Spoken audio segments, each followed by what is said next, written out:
You can initiate, Madhvi. Ah, okay. Good morning, all. Today, much awaited study circle meet is happening. Uh, and as you all know, today we are going to discuss about one of the most prominent work, much appreciated in scholarly and academic circles. That is How the Brahmins Won, from Alexander to the Guptas by Johannes Bronkhorst. And the discussion is being initiated by another stalwart of Karnataka political and intellectual scene, Comrade V. Sreedhar. For those of you who haven't met him, so for those who regularly come to our study circle meets, annual study circle meets, you have already met Comrade Sreedhar. For those of you who are first time actually meeting him, he is one of the very prominent intellectual of Karnataka. He has been part of Karnataka's political movements, left movement especially, associating himself with several organizations, left organizations like Karnataka Janashakti, including Karnataka Janashakti. And he is part of the team which brought the Marxist activists, Naxal activists from Chikmagalur jungles into the mainstream politics. He played a very prominent role there. And since spanning the last 4 decades, he's been one of the most prominent intellectuals, much revered in all the circles, not only in left and Marxist circles, but also in all progressive and liberal pro-people circles. He's one of the much revered intellectual. And I requested him to initiate the discussion on this work, and he readily agreed. Usually, he's extremely busy with all his activist activities. He actually took upon this responsibility and agreed to initiate the discussion on this work. And my heartfelt thanks to Comrade Sridhar for taking up this enormous task of going through this tomb. And I invite you on behalf of NSI to initiate the discussion. Okay. So we can start now, right? Yes, yes, yes. Thank you, Madhvi, for not just a generous but an extremely exaggerated introduction. Um, see, this talk should have happened much earlier. Two things happened. One, I got busy with an immediate task that we are working on an anti-SIR campaign in a big way. The second, my computer crashed, so I had to rework the whole thing. Anyway, here we are. And again, thanks to the whole group, particularly Ravi ji, who sent this book to us, and Madhvi ji for asking me to talk about it. So when I got this book, I tried reading it, which was too heavy, and then I not very easy reading. So I really dropped the idea. But then, because of the need to talk about it, I had to read it, and it was a very rewarding experience, no doubt. It doesn't mean that I have completely comprehended the book, because it's very dense with innumerable references. And this book is basically, I think, addressed to another scholar. It's a kind of discussion among scholars, and not certainly meant for a lay reader. Because not only because of the innumerable references, but because the very circuitous argument that Bronkhorst puts forth in this book. So I just checked a bit of his background. He's a Dutch Indologist, Sanskrit scholar, orientalist who came to Pune, did his PhD there, and went back to Lohans University in Switzerland, did one more PhD, then has been teaching Indian studies and Indian culture, philosophy, etc. So as I mentioned in the synopsis, this book is a part of the trilogy. So it makes a lot of, it's a big study if one has to understand this book in relation to other two books he has written. One is The Greater Magadha, published in 2007, and the other, the Buddhism in the Shadow of Brahmanism.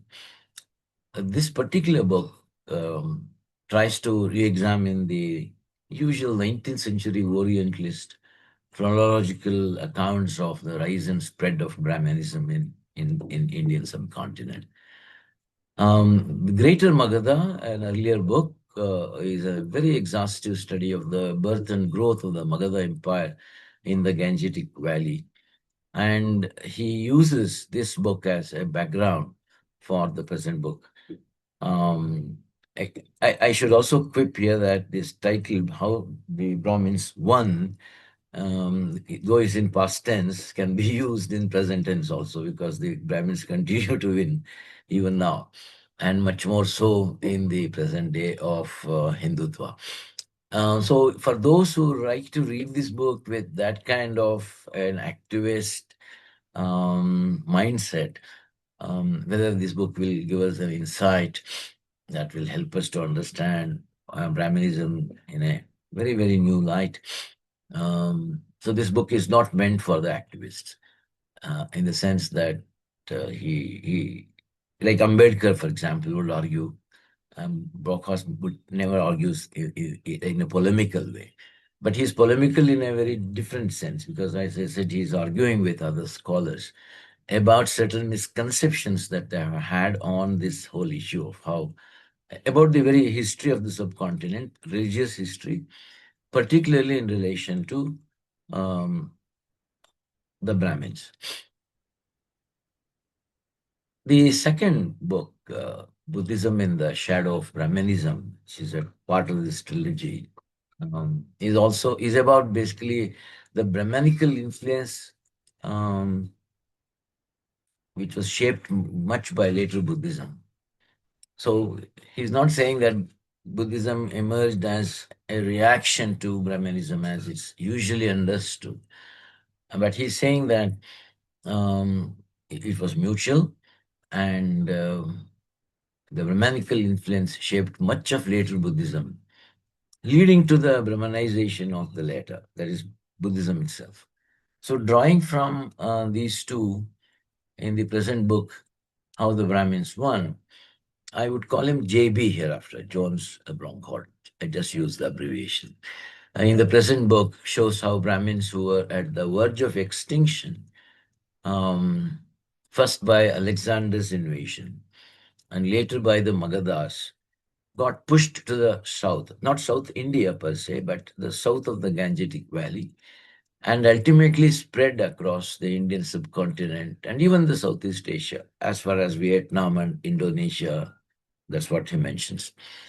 The author sums up three main presumptions, which are almost accepted as true, about the historical development of Brahmanism, which is very popular among Indologists and Orientalists. And Ambedkar also uses that, and we also more or less succumb to that.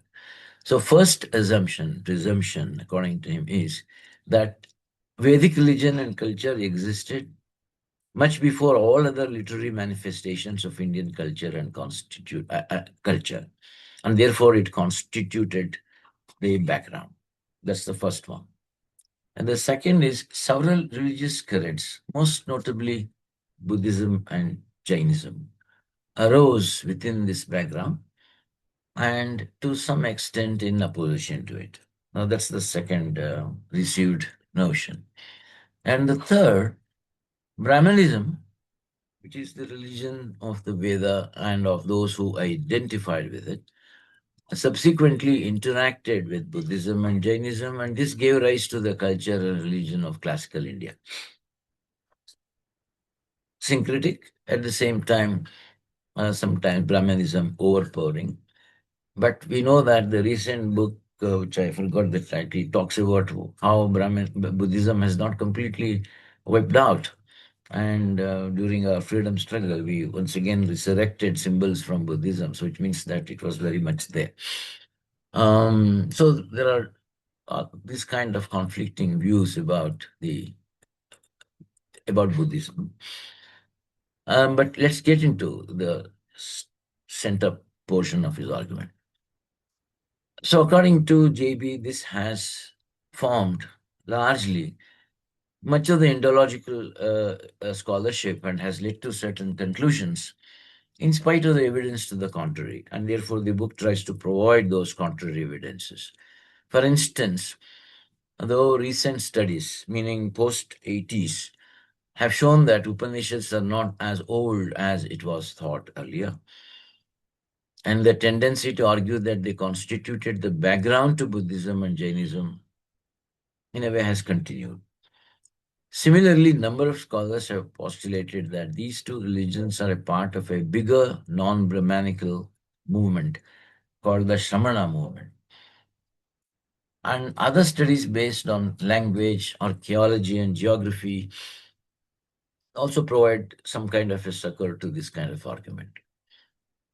So, talking about this, the author says, I quote, the difference between the Vedic language, that is the pre-classical language, and classical Sanskrit continued to be invoked to prove that Vedic literature had to predate the famous grammarian Panini, who laid down the rules for classical Sanskrit.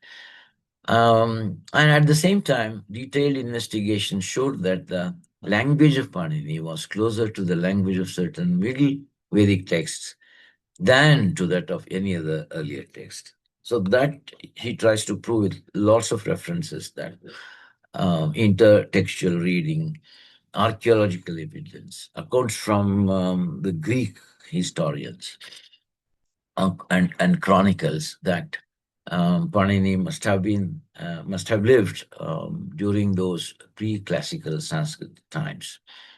So his thesis is this: the heartland of Vedic Brahmanical culture was geographically located in the western side of the confluence of Ganga and Jamuna. The eastern side saw the development of a new urban civilization under the Magadha. And he says that that civilization was next only to the Indus Valley in its urbanization. And that's the stuff of his book, The Greater Magadha, which had a which is predominantly had a non-Brahmanical culture. So this was around 320, 185 before Christ. So therefore, to presume that Brahmanical culture provided the background for all other cultures or religions during that period is questionable. This is first thesis. So they were largely, he says, a hereditary class of priests whose livelihood and special position in society depended on their close association with local rulers. But they were a small group. Once Alexander invaded India from that part, and then there was this struggle, and later the Magadha Empire was developed, which also included the Mauryas.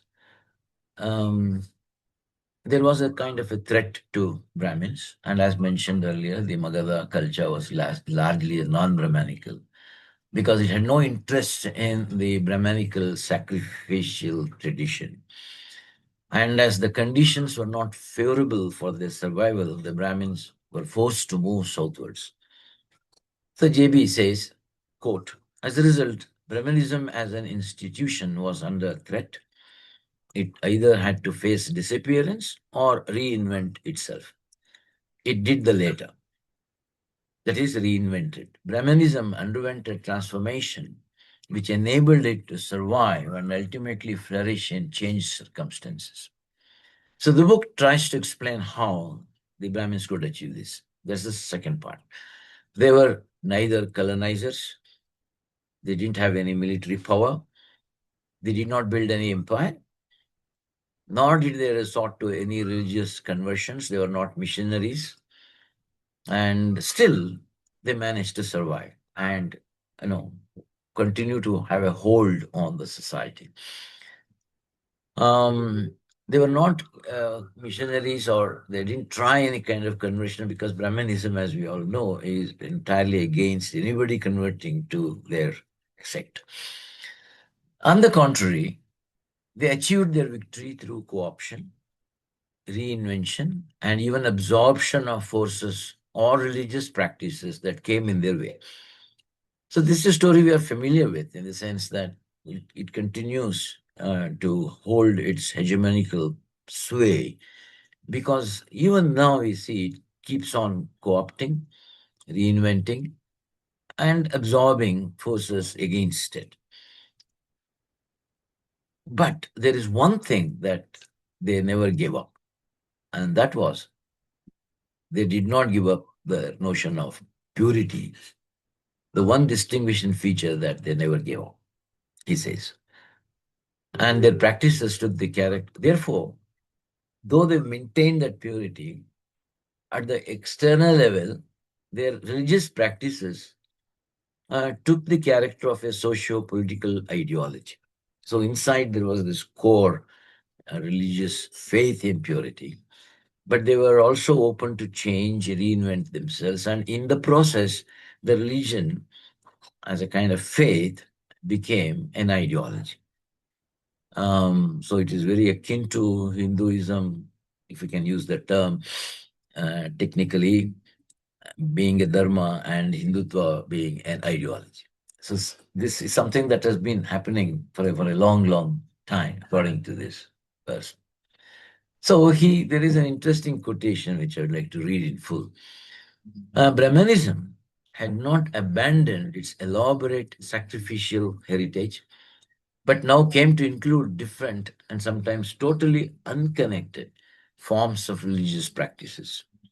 In this way, it could adjust to a variety of religious cults with one non-negotiable condition, that is, Brahmins were the ones most suited to establish and maintain links with higher realms. They were the ones to advise rulers on social and political matters. And they were the ones to occupy the highest place in the social hierarchy. It's not a position given by anybody, it's a position, he says, given by Brahmins to themselves. So this they achieved by their homogeneous worldview. So that's the point he's making, that their core worldview has remained exactly intact and it is homogeneous. All the heterogeneity comes in the outer circle. So he says, rather than describing Brahmanism as a vision of the world in which Brahmins play a central role, one should perhaps describe it as a vision of Brahmins that has consequences for the world.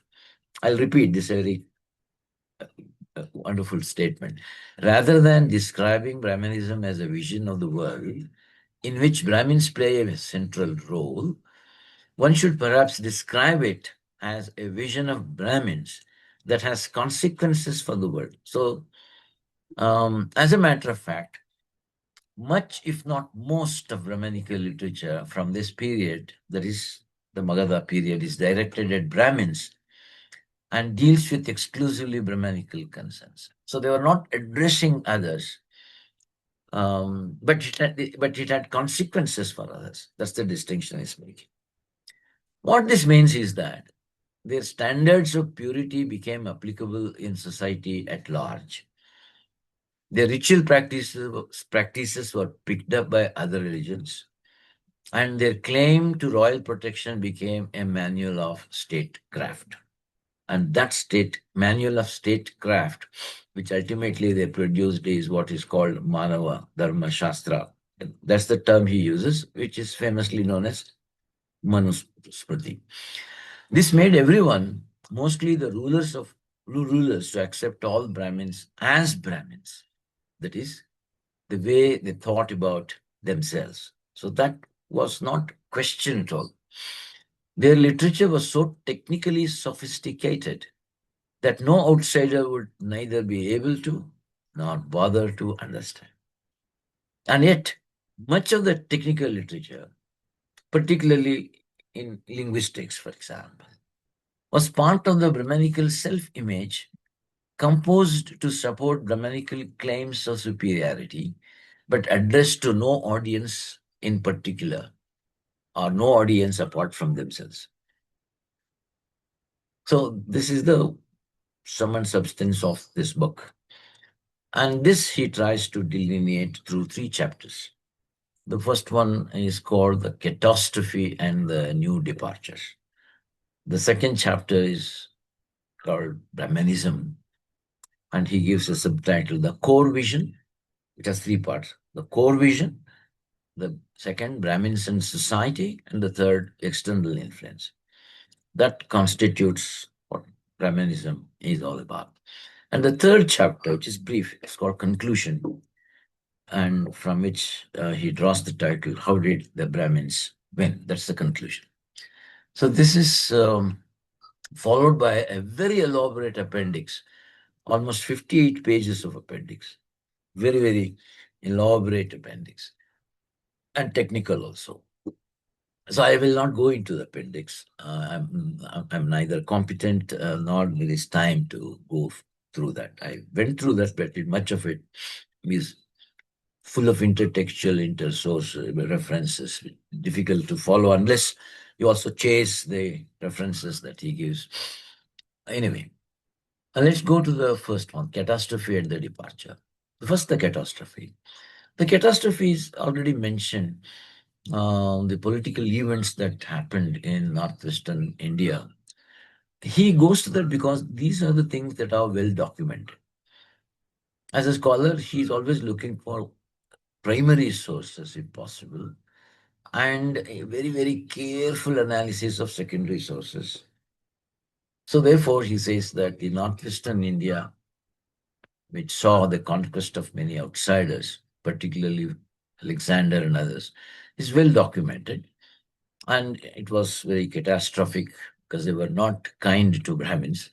And so because of this hostile environment, particularly through his military activities, which were very precise, and therefore there's some data from his military exercises, which he borrows heavily because it's data-based, which shows that his invasion, in a way, pushed them, scattered them to various parts of India, particularly to the immediate south of the Ganges and Yamuna.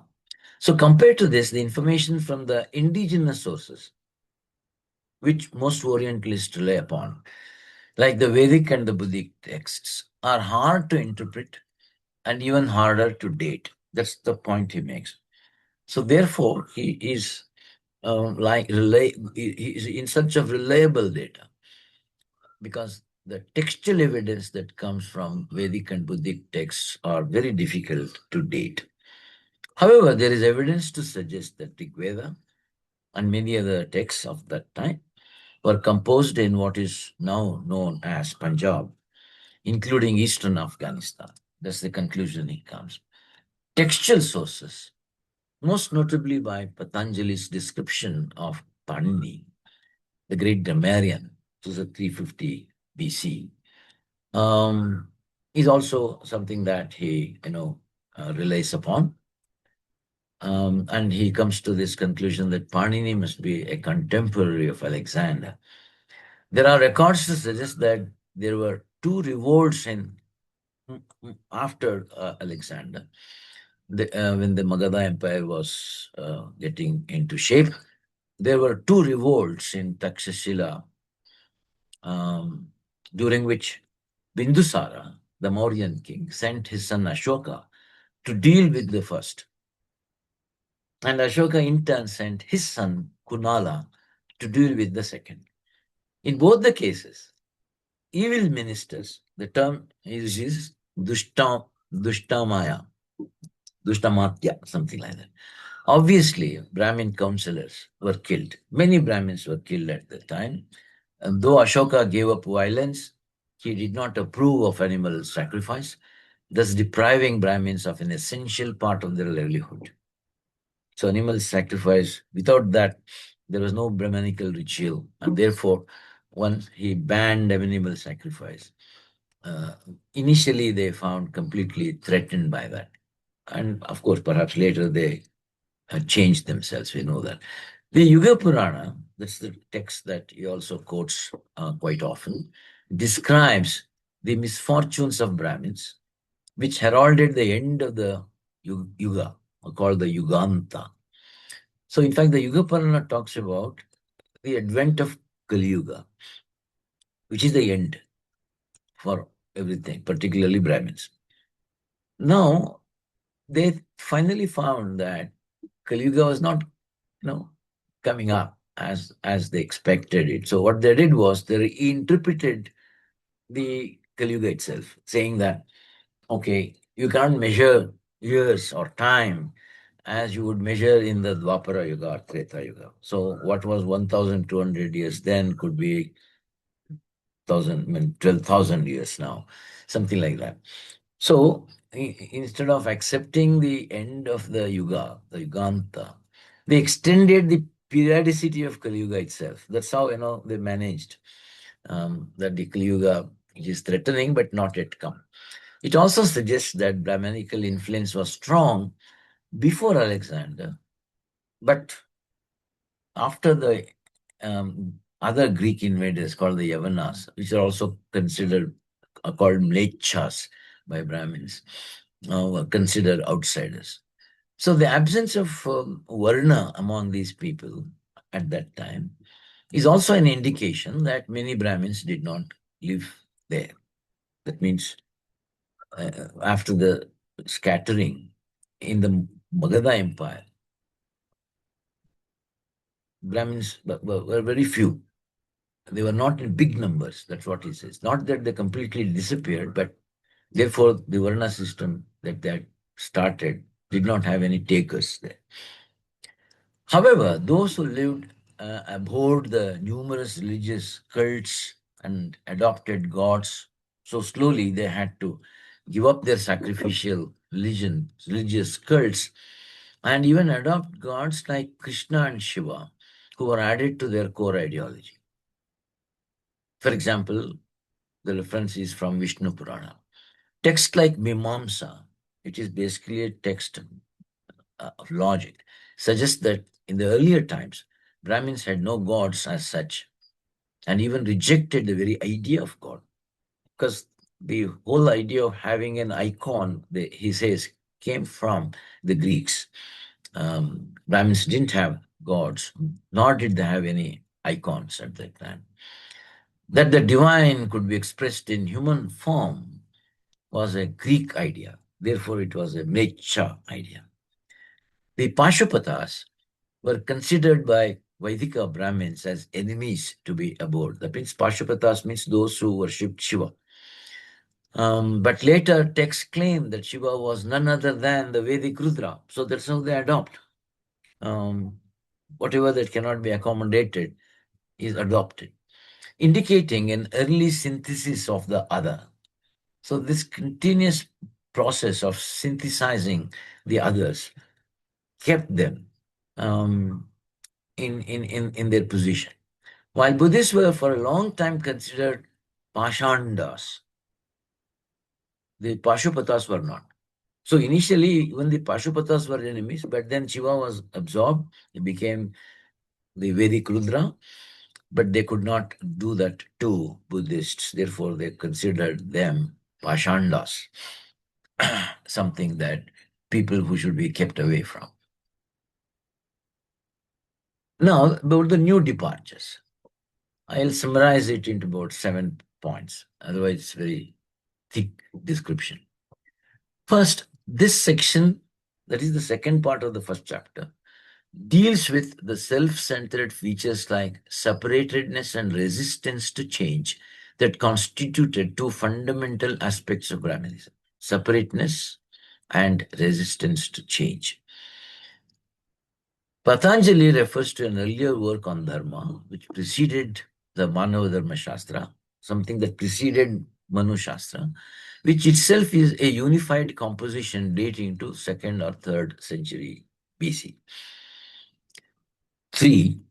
Texts on statecraft like Artha Shastra, again 1 to 2 century BC, is also a compilation of other works of or commentaries, bhashyas, which were very different from works on grammar or religion. So once they got into statecraft, as I said, it turned into an ideology. And Arthashastra is a key text to understand how this happened. There were also manuals of domestic rituals, like Gruhya Sutras, dated post 150 before Christ, after Patanjali. So Grihya Sutras are a body of texts that are referred to by many agamikas even now. Like, for example, how do you conduct a wedding? How do you conduct an upanayana? How do you conduct a death ritual? It's all drawn from these texts, Grihya Sutra. So this is a domestic ritual. And next, texts that dealt with technical matters, including grammatical terms, are referred to in the Atharva Veda, which is a later composition. And the first written version of Mahabharata emerges at that time, like 100 BCE. Indications to suggest texts on Vedic phonology were developed after Panini during the period of major transformation of Brahmanism. So he says that Panini may have written the grammar, but the whole idea of the phonology, because the purity is in reference to not behavior or what they ate, what they did not, what they practiced. Purity is also about pronunciation. And therefore, as long as it remained oral, they gave a lot of importance to pronunciation, which they do even now. So this Vedic phonology says emerged much, much later than after Panini. And geographical movements from the south onwards, Gangetic Plain, south onwards to Gangetic Plain, also created conditions for the transformation, creation of new forms of literature, which gave them various intellectual and cultural tools for their subsequent expansion and influence across South and Southeast Asia. Now, this is a portion, if it dwell into it, it takes you to a jungle of references, like how this geographical movement finally, I mean, not gradually led them to write the kind of texts that we mentioned earlier, which are not religious strictly, like Arthashastra, Gruhya Sutra, and phonology, linguistics, grammar. So all this got developed further as they. So there's a period when the transformation was taking place, along with geographical shifts. With this background, he comes to the central portion of his book, which is the biggest portion of the book, called Brahmanism, the Core Vision. Much of the literature mentioned above were created after the turbulent period with the main focus on Brahmanical ways of life. That means the central was always the domestic ritual and proper behavior in general. That is Grihya Sutras and Dharma Shastras. They emerge in this period after the migration starts. So one is the domestic ritual, another is behavior. And these texts, particularly the Dharma Shastras, got extended to society as a whole and became a part of the statecraft. About this, his commentary is this, I quote, inward-looking aspect of Brahmanism is central, and that its outward-looking aspect is best seen as a spillover. This appears to correspond to the historical situation in which, during the difficult centuries discussed in Part 1, Brahmanism was thrown back into itself with little external support. Once external circumstances changed and became more favorable, Brahmanism could increasingly emphasize its outward-looking aspect based on its solidly established inward-looking core vision. So there is an inward-looking core vision and an external one. It is the external, the one that went on producing new kinds of non-religious and technical stuff, which ultimately led to the statecraft, some kind of a smruti and the shastra. And so this is how there is a dual kind of existence where there is an internal core that doesn't change and external core, external factors that keep changing.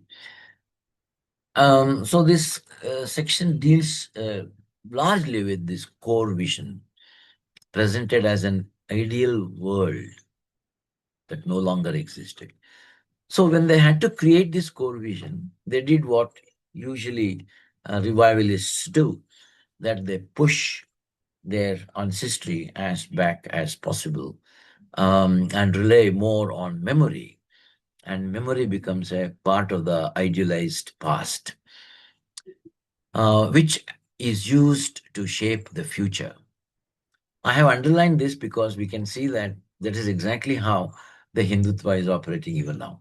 That's why I said the Brahmins one is should be read in present tense, because we always create a memory of an idealized past, a golden age, and then we use that to shape our idea of the future. So there is a note on ashramas and agraharas. Again, the ashrama more or less represents the inner core, whereas the agraharas, the outer core. I mean, very roughly you can correspond. There is a correspondence. While the former, that is the ashramas, provide an example of idyllic places reminiscent of their imagined past, the proximity with rulers got them grants of land, leading to the establishment of the agraharas. Interestingly, the author notes that Brahmins never suggested ashramas as an innovation. It was always already there. That is their idea. This illustrates, and it is but one illustration among many, that Brahmanism, even when where it innovates, never admits that it does so. This is the line. So even when they invent, they never admit that it's an invention. In fact, they would argue that it's been the primordial truth, the Sanatana, which can never be traced. So Brahmanism projects the image of preserving the past. Historical scholarship shows that it does not always do so. Though they don't preserve the past, they abandon the past, they accept the new, but they claim to have a long a continuity, um, is something they'd like to project. So the evidence is against it. Unlike these innovations, what they did maintain strictly from the past was the notion of purity. Now, I think this word purity is an English word which does not completely express what it denotes. We know that purity here is not simply a physical purity, nor is it mental purity. It is something that is very innate, very difficult to explain in English. Muddy, that's the word we use. Right? It's linked to birth, therefore it's unchangeable. Though there were occasions when a Shudra could become a Brahmin, very occasional instances over several generations. So Shudra becoming a Brahmin could happen over several generations. That means several maybe births. So there is a rare case of the Magas of Persian descent being accepted as Brahmins, but it was legitimized by creating stories about their lineage from a mythical continent called Shakadvipa. So whenever they accepted somebody or had to accept, they created a story that they came from a mythical place called Shakadvipa, which is nowhere except in their imagination. But that Shakadvipa is mentioned in the Mahabharata as having perfected the four Varna social order. So, because they accepted the Varna order, the Magas, which were considered earlier outsiders, were accepted. So, what remained intact was the social order, and what got accepted was those who they earlier thought were not pure. So, Bronkhorst argues that priesthood as a profession was comparatively a later development but considered low by Orthodox Brahmins. So earlier they were all priests, but slowly a class of Brahmins emerged among Brahmins. And the priestly work was not considered of very high order. It's also likely that those who were not genetically not so pure got into the profession of priests and slowly got absorbed into the social group. That's a lot of evidence he gives for that.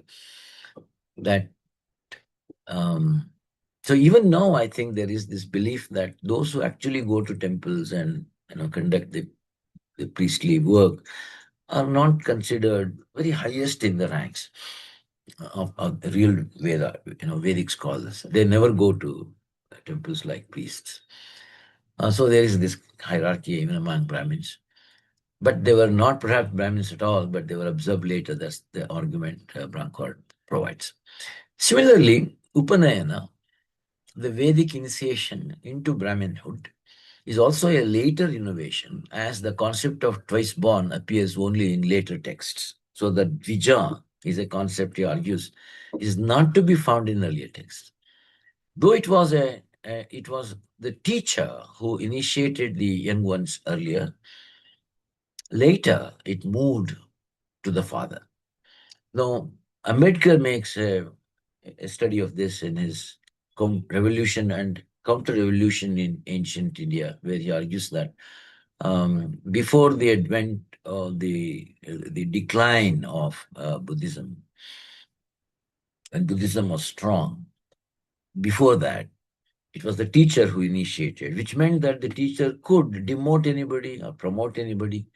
He would refuse to give Upanayana or Diksha to a person he thought was unfit. So it was not just a hereditary birthright. But post Buddhism, which Ambedkar calls the period of counter revolution, this shifted from the teacher came to the father. So even today, in Brahmanical traditions, we see it is the father who has to teach the initial stotras, the mantras to the son. And so once it shifted to the father, it became a birthright, and therefore, whatever small mobility that existed among the Varnas earlier got completely stabilized. That's Ambedkar's argument. But initially, I should also make a remark that I tried in vain to look for any reference to Ambedkar, but in this book there is none. I don't know why, because if there is one author who has written so much about Shudras and Brahmins, but Brancott thinks Ambedkar perhaps is not worth quoting for reasons I don't know. Maybe my conjecture is that he thinks, I'm just making a wild guess, that Ambedkar relies a lot on secondary data. But it's not uncommon that even the subaltern studies project that came up after the 80s about history, which claimed to write history from below for the subalterns, has not a single reference to Ambedkar. So this is something that we need to ponder over. Anyway, back to Bronkhorst. The supremacy of Vedic knowledge and the ideal Brahmin and the entire theory of offsprings born to mixed marriages to be considered a Brahmin had little appeal to people, as no one cared about this except Brahmins as such. So the others went on with mixed marriages. Nobody cared about this purity of Brahmins. So he says, assumption also supports the view that such marriages were as a whole rare. That means whatever intermixed marriages happened among Brahmins was very rare. However, they may at times have played a role in the spread of Brahmanical ideology. So it's possible that one way in which it spread also could be due to very rare occasions of mixed marriages. Bronkhorst refutes the readings offered by such well-known historians like A.L. Basham and even D.D. Kosambi about cases of mixed descent ignoring their well-cherished ideas of purity by saying that these readings are largely based on textual sources which do not or which do little beyond providing suggestions. So this is his comment. So he thinks that both Basham and Kosambi rely a lot on textual evidence, because textual evidence is, according to these scholars, not a very reliable evidence, because not number one, it's subject to a lot of interpretation, and second, the textual references will lead you to other texts, and it's an endless chase. And so unless there is a verifiable data, um, so Bronkhorst doesn't acknowledge it or accept it as something that can be relied upon. So it is this reason I thought that Ambedkar also may not be included in his reference because of the textual reference. Because he says they means textual references do not help us to assess the full extent to which quote unquote irregularities have tainted the claimed purity of Brahmanical descent. Because Kosambi and others have argued that they have a lot of mixed marriages, and therefore the idea of purity was questioned in the earlier times. And Bronkhorst is refuting it, saying that these textual references that they rely upon do not help us to assess the full extent to which irregularities have tainted the claimed purity of Brahmanical descent. A more accurate assessment of the way in which Brahmanism spread and in doing so remained faithful to its own principles may only be attained through the analysis of the genetic proximity of Brahmins in different parts of India. So that is the source that he relies upon. Can you study the spread, the genetic proximity of Brahmins in different parts of India? What is the demography? That, according to him, is reliable data. Keeping in mind that Brahmins may not have been a homogeneous group even at the beginning of their spread, let alone later, such an analysis has never been undertaken and constitutes a challenge for the future. So finally admits that we do not have a completely reliable data on this. Therefore, it's best to leave it at speculation and not draw conclusions. In fact, that's his conclusion, not to come to a conclusion. This observation is followed by a detailed account of Upanayana ritual that ensured that the learning of the Veda was central concern for Brahmins, or became the central concern for Brahmins, and the correct pronunciation could bring desired effects, leading to further developments. Like rituals for others, where Brahmins performed sacrifices on behalf of others, which led to the kings, the Kshatriyas, doing it on their own according to Gurhya Sutras. So they, they, they had to keep the mantras to themselves because correct pronunciation is what that produces the desired effect. So it's not even bhakti. It is a question of not even faith. It's a question of cause and effect. If you pronounce the mantras in a particular way as it should be, then it will have a desired effect. That's the whole yaga yagna is about. So the Kshatriyas had to rely upon this because nobody else was allowed to study this phonology. And therefore, the Kshatriyas went through a process of quote unquote, interiorization of sacrifice. That means they allowed the Brahmins to do the sacrificial ritual and for either grant of money, like Dakshina, or grant of land, called Agrahara. Now the purity took the form of Vedic memorization, which was different from other forms of oral transmission. So Manusmriti is the most well-known written text, under written evidence in juridical proceedings. The coexistence of illiteracy and intellectual sophistication was common and presented no contradiction. That means those who knew how to pronounce these were not necessarily literates, because there is nothing to do with literacy. Literacy came much, much later, because most of these things were written down much later, he says. Now, he goes to certain evidence from Panini and his notion of language and rationality. Many scholars have used the treatise of Panini to indicate that there is no correlation between literacy and rationality, because that's the assumption that somehow literacy and rationality is something that you can prove. Fritz Stahl, a Panini scholar, talks about the intricate connection between the science of the ritual and the science of grammar, wherein the Vedic recitation, which has to follow the science of language, will have the desired effect on the ritual that is performed. The entire corpus of Sandhi rules, for instance, how words collocate with each other, has been formulated orally without any written text, which is considered a unique event.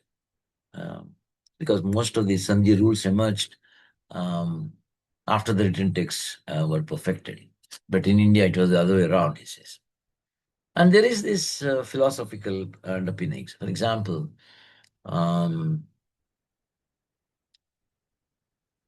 so there is the belief that Vedic, thinking has been continuous, which Bronkhorst challenges. However, he says, there are evidence to show how, after Panini, there was a break in Indian thinking, ushered in by other philosophical systems such as Buddhism, which deny the existence of phenomenal reality. The Vaisheshikas had their differences with Mimamsakas. So there was a difference even among different philosophical traditions. We know that. Who were the most orthodox defenders of the Vedas. That means the Mimamsakas were the most orthodox defenders of the Veda. To the extent that they would deny the very existence of Vedic gods. So that is how he gets this. And commenting on these kinds of debates between Vaisheshikas and Mimamsakas, Bronkhorst says, one of the greatest tragedies of Indian intellectual history is that little is known of the details of these momentous changes. Only rarely can we associate a revolutionary development, revolutionary meaning path-breaking development, with one or more known individuals. We know even less about the circumstances that set these changes going. However, it seems certain that they had much to do with the fact that the thinkers concerned had to defend their points of view in encounters with opponents who totally disagreed with them. So his argument is this rationality entered into Vedic thought because they had to learn to defend themselves against the opponents who were rational. So Buddhism offered a rational explanation and the Brahmins had to counter it. So they borrowed this rational logic from them to counter them. The opposition between Buddhists and Brahmins appears to have been particularly important in all this. But oppositions between schools within these, that means Vaisheshikas and Mimamsakas, and other movements were important too. But wherever they wanted, they used the rationality. Wherever there was no challenge, they just went back to their speculative philosophy. That's the point he makes. So he steers clear of the understanding that there was a rivalry between Brahmanism and Buddhism. He says that later Buddhism, like Jainism, did not feel obliged to improve its own position, as there was no one to reward the winner or punish the loser. So who did they have to? Why did they have to defend? There was no reward. However, this changed during later years when kings organized such debates where the life of the participants was at stake. So if a person who failed in his vada argument would be punished or abandoned or would be completely dishonored. So, and therefore they had to learn the tricks from the opponents. At the same time, debates ended up each one refining their arguments, each one refining the argument of the other actually. And Bronkhorst gives examples of debates between two schools of Buddhism, the Theravada and Sarvastivada. The Sarvastivada believed that the world was essentially atomistic, which meant nothing existed beyond the moment, beyond the present. It argued that when someone observes his own desires, there are two entities, the observed and the observed and the observer, which cannot simultaneously exist. So there can be only one that can exist. So, I mean, is speculative philosophy.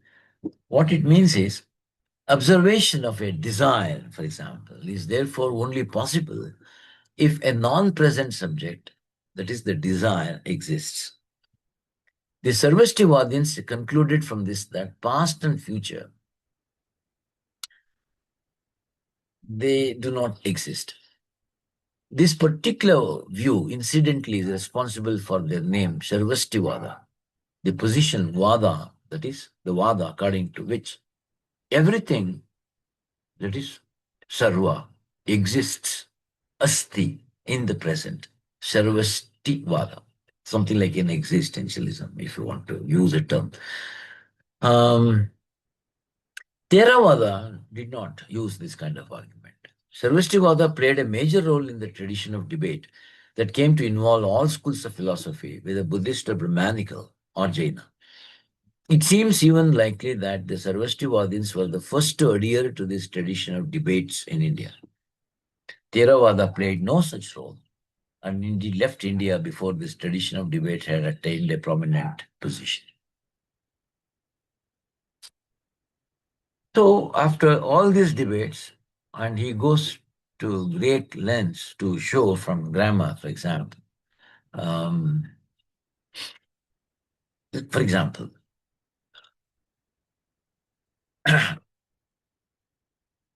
there was this belief that there was a parallelism between language and the real world. That language represented the real world. It is not the real world that's represented by language. For instance, Patanjali talks about three ways in which words can be related to object. One is the nouns, the jati shabda, the adjectives, the guna shabda, and verbs, the kriya shabda. And the Vaisheshika school developed an ontology corresponding to these three entities, that is, substances, qualities, actions, and the way the world is perceived. So they thought that just like grammar has these three aspects, that is, nouns, adjectives, and verbs, the real world also has substances, qualities, and actions. So that's the only way you can perceive the world. For Brahmins, language corresponds to the world as it really is, while for Buddhism, it corresponds to our common sense world, which ultimately does not exist. So language for Brahmins only meant Sanskrit, but for Buddhists, it can be linked to any language in particular. That's the difference. So that way he goes on, and I don't want to dwell at length on this. The argument here is that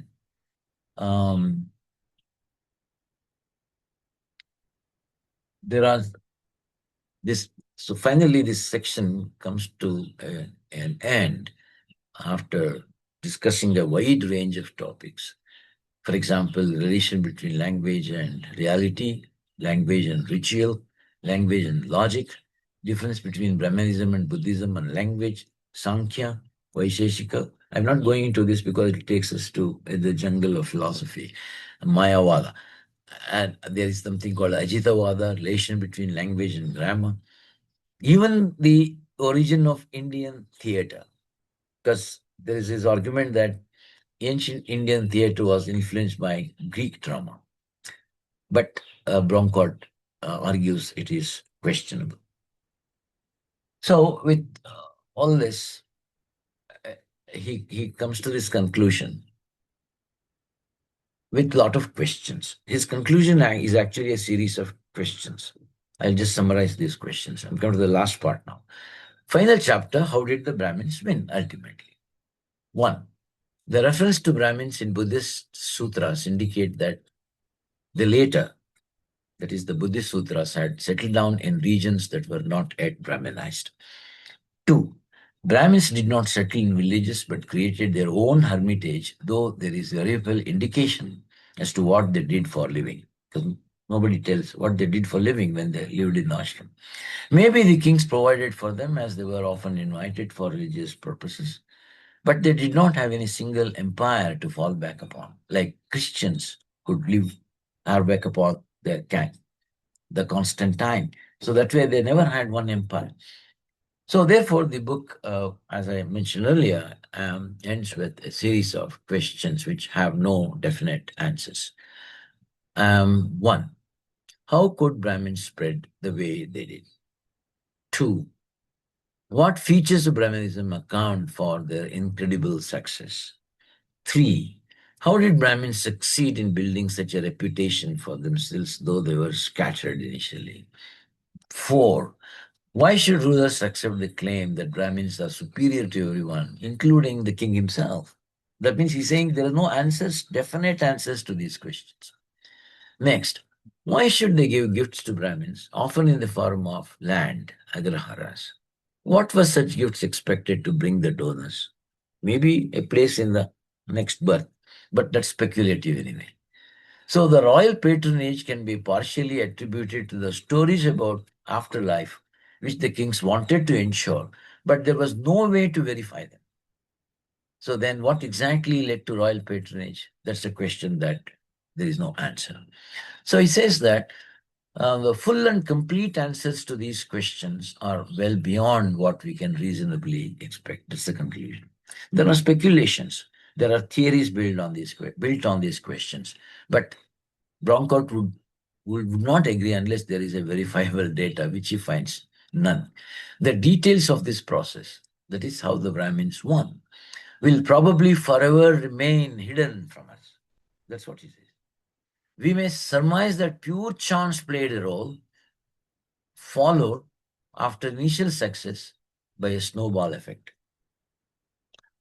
But he surmises that Brahmins were good at creating stories which create a world ordered by discourses that renders social phenomena permanent, predictable, commonsensical. In fact, they were the first postmodernists, according to. That means they created a whole lot of discourse, which they made everybody believe or to be true. The most eminent of them being the two great epics, the Mahabharata and the Ramayana. So he says these are the great discourses that reinforced and eulogized the Brahmanical power. So it's no wonder that Hindutva was inaugurated with the telecasting of these two epics, as we know. So that explains how the Hindutva uh, takeover began with the screening of these epics, as I mentioned. So there are questions and questions, and since they have no verifiable data, Bronkhorst would rather leave them as questions without drawing any conclusions about it. So the conclusion is not to have any conclusions. Thank you very much. I mean, that's roughly the simplest summary that I can Oh, manage. thank you very much, Professor Sreedhar. Yeah. That is, I think, a very, very excellent presentation of a very, very complex text, which even the critics from historians, they admit that it's a very painstakingly done and very credible and accountable research on part of Bronkhorst, but Yeah. which is very difficult for the layman to follow. Because as you said, mentioned that it is not for the layman that he has written. He's addressing to writing it for the scholars who are deeply interested in this thing. So we are actually being political activists and thinkers that are trying to understand Indian social mind, which actually gave rise to this phenomenon called Hindutva. Currently, the nation is under its grip, and we are trying to understand the civilizational imprint on our social mind. So that's why I'm taking up these texts to understand what went into our past and how it is actually once again reformulated or reconstructed to suit the present political ideologies. And we can, though the historians' questions may not be very relevant for us, what we can understand here is that the modus operandi of the Brahmins, Yeah, uh, true. that is, that is very evident that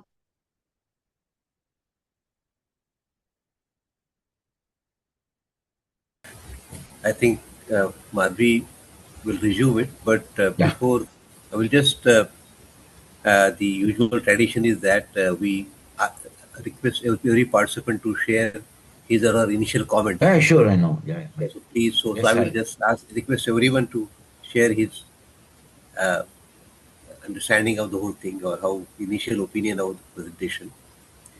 Uh, so personally, I really found Madhvi, please. Good. I'm just you're fine. uh, No, no, yeah, some technical issue, I think. Yeah. you So okay. yeah, yeah, you please take it up. That Okay. I was Yeah. thanking him because it's a very complex thing, and yeah, taking it up on our behalf, this work, and helping us to understand this work. That's all. Please go on with your comments. Uh, we also found the presentation very concise and looking at the fact that the vast work which Mr. Bronkhorst has done, And for us, still the whole the phenomenon of Brahmins winning the whole thing still is we still don't have an understanding about that the questions which Dr. Bronkhorst underlines at the end of the book as a conclusion. So it's revealing for under all the details which he has provided of how the genesis of Brahmins, the attack of invasion of Alexander and how Brahmins had to retreat and the Magadha Empire and all those things. I think all these factors are really interesting and worth studying most. And the most interesting part of it, which you mentioned, that he doesn't mention neither Ambedkar nor A.L. Basham nor D.D. Kosambi. So the Professor Bronco's emphasis on primary sources is very important. And it's really thank you very much, Professor Sreedhar, for accepting the invite. And I No, will he try to mentions about my questions. Kosambi. He mentions Kosambi and Basham But, only to disagree with them. yeah. So Ambedkar, he doesn't even mention. That's the point I am making. So uh, I will share my questions later, but later. Oh, yes. Okay. I also open the chat box. So they can also send it through chat box, right? Okay. I I can request see. all the members to make your comments about the presentation, please. First, let's share how we felt about it, and later we can actually raise the questions, discuss about the questions.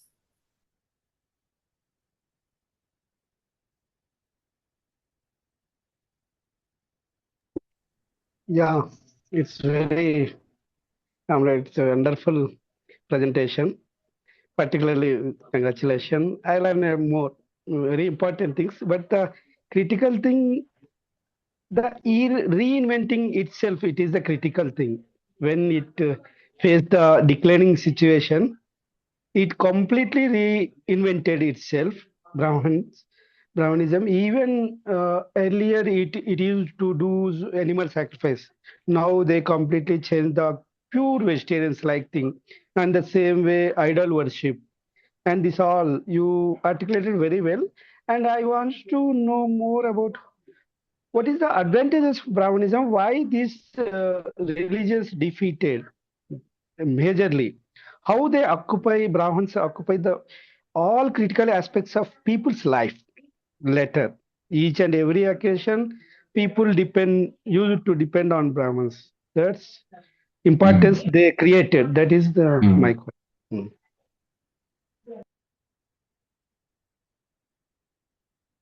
See, the book very tangentially answers that question because he would never speculate on anything. He's not a polemical author. But to the extent that we know, we can say that they influenced people's life because there is a very peculiar paradox here. So he is arguing that Brahmins' influence on others should be understood in the backdrop of the idea that Brahmins never addressed anybody outside themselves. Brahmins basically were addressing themselves, how they should live, what should they follow, how should they recite things, how should they maintain the purity. So it is a very strange thing that when there were a group of people who were addressing everything themselves, they should have remained highly esoteric. But then we also know that they did not strictly limit themselves to philosophical texts.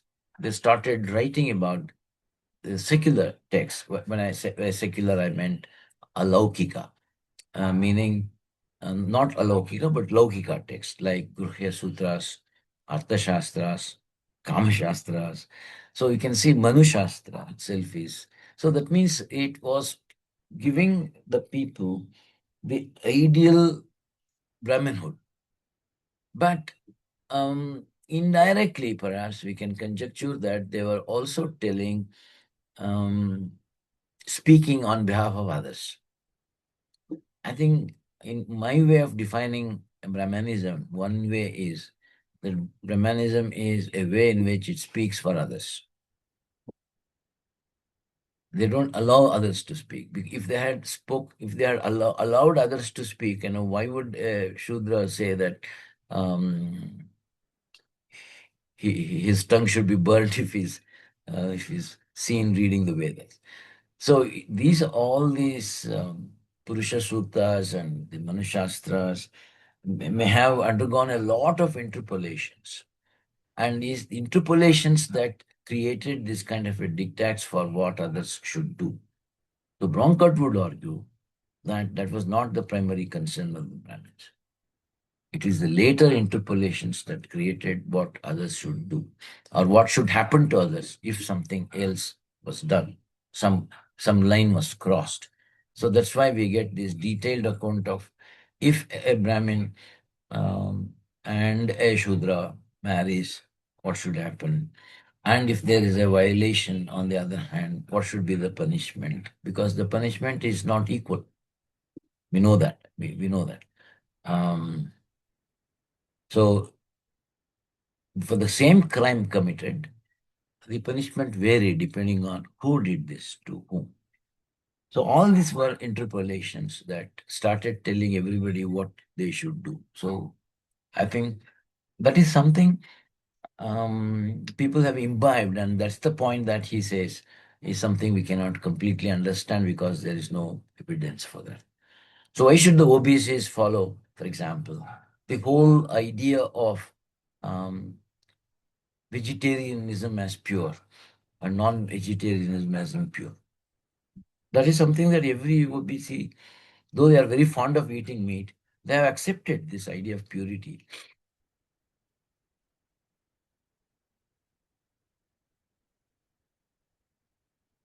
So the question says, is there any correlation between Brahmins and the Aryans?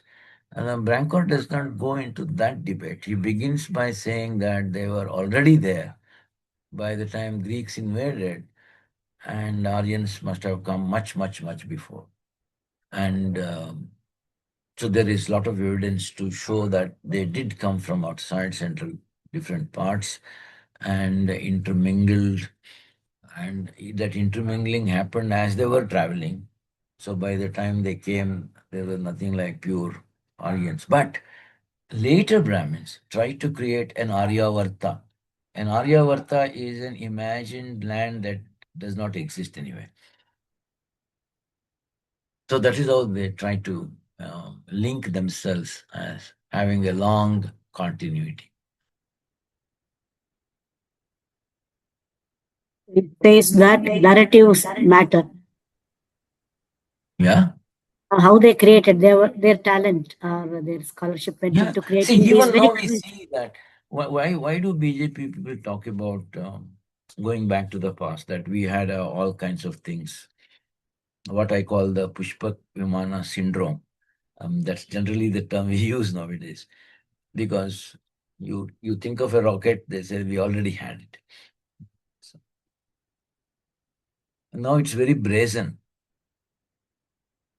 this continuity. But what is important for us now, or troubling for us, is how is that this idea of Hindutva has gone so deep into the minds of the people, because no political party in India is equipped to handle this problem. That's the truth, because it has first invaded the people's minds, and those who suffer the Brahmanical hegemony. So that's why the explanations come from Ambedkar. His explanations are more, you know, what you call appealing to us. For example, he argues that this hierarchy, and everybody is a victim as well as an agent. So that's how it perpetuates. See, in this caste hierarchy, beginning with Brahmins and ending with Shudras and Nati Shudras, there is a whole lot of hierarchies here. And everybody who is in the center, somewhere in this hierarchy, thinks that there is somebody above and there is already somebody below. That means every every class or every group of people or castes of people think that they are subjected to certain hierarchy and violation, but they also perpetuate the same thing. So which means they are at the same time subjects and agents of the same system.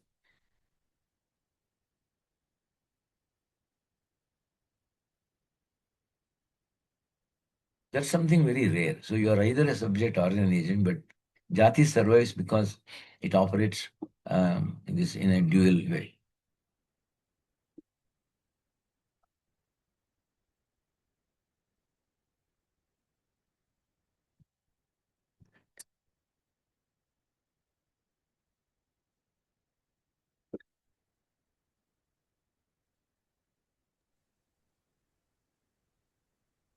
I request other comrades to make your comments. Hello? Yeah, please, Rohit. Yes, yes. Uh, very good presentation. Thank you, Comrade Sreedhar. Thank you. Nice to see you after a long time. Yeah. Nice to see you. But I'm having only one doubt. If you see now, the Brahmanical ideology is deep rooted in all the caste. If you see, if suppose the people belonging to some backward caste or SC, if as soon as they become financially some better to the previous one, they wish to enter into the Brahmanical traditions. They want to become behave like Yeah, as that's the true. Brahmins behave, because they all the rituals, some people even more than the so-called some Brahmins. If we see others also, if any suppose myself is from a Brahmin caste basically, but I don't follow any rituals, any traditions. So the people belonging to other this one, they will see me as the lower person, because I am not following any type of Brahmanical traditions, values, all the rituals like that. So this ideology is deep rooted in all the caste, and moreover, they try to adopt to those traditions and those values and those rituals. If all the people are trying to adopt these, how can this ideology can be weakened?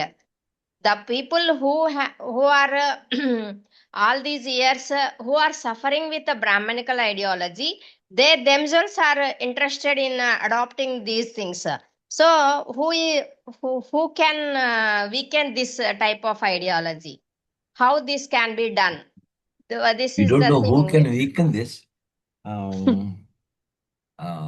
So that needs a big revolution. But anyway, the book, if you can go back to the book, the text, whatever that text is giving us, there are two things he mentions. One is, in a very peculiar, paradoxical way, the earlier position of the Brahmins were that they were also addressing it themselves. So it was, as I quoted that line, and where they were not at the center of the thing, but then whatever they believed, their vision of the world had consequences for the others. So they were not worried about what consequences it would have on others, but they focused entirely on themselves, how to maintain this purity. And strangely, that worked very hegemonically as a model, as something to emulate. That's one way to understand it. The other is, of course, there was this systematic efforts through Lokika texts that I explained, through their different texts that came. They were not religious texts, basically. So they went on meddling with the statecraft. So that is when it became an ideology, not just a faith. So it works two ways, both as a faith, something that one has to follow, other as an ideology, as a desirable ideology for others. A treatise on how to live, how to manage, how to conduct rituals, etc. So both the core and the external that he talks about two things, remember. While one remained intact, the other went on changing. So both have had their influence in maintain this kind of hegemony where the people, as you mentioned rightly, that once they attain certain economic status, they want to emulate the Brahmins. Even when they don't, they still emulate. Because, as I mentioned, the whole idea of purity, the whole idea of vegetarianism, non-vegetarianism is all steeped in the same source.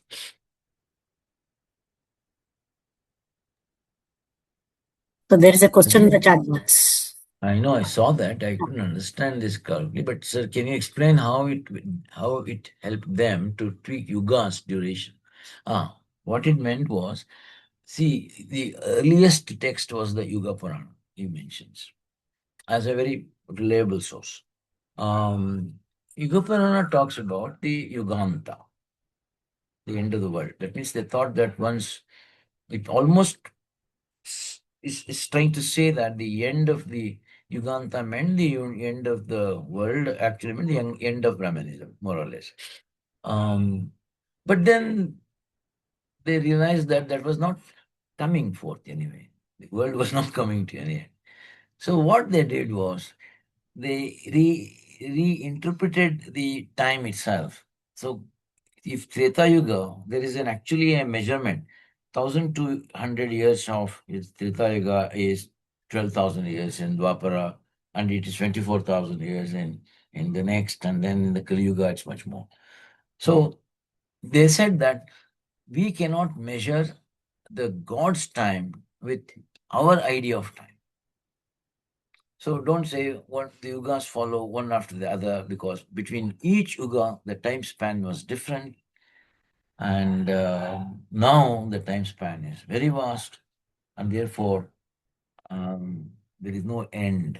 The Kali Yuga continues. We still live in that. There is no Yuganta.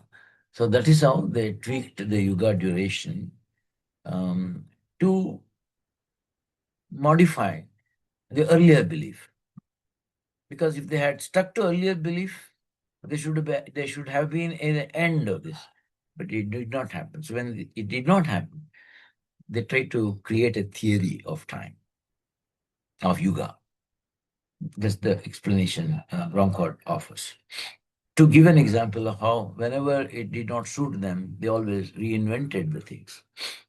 For example, earlier, as I mentioned, there was no iconography, there was no idea of God. But once they had to accept, they became the past masters of that.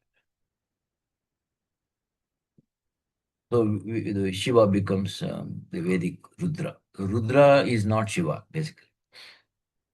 If you go by the Vedic chants, there is a reference to Rudra. But that Rudra is not Shiva, but today is understood as Shiva. That's how they reinterpreted to own things.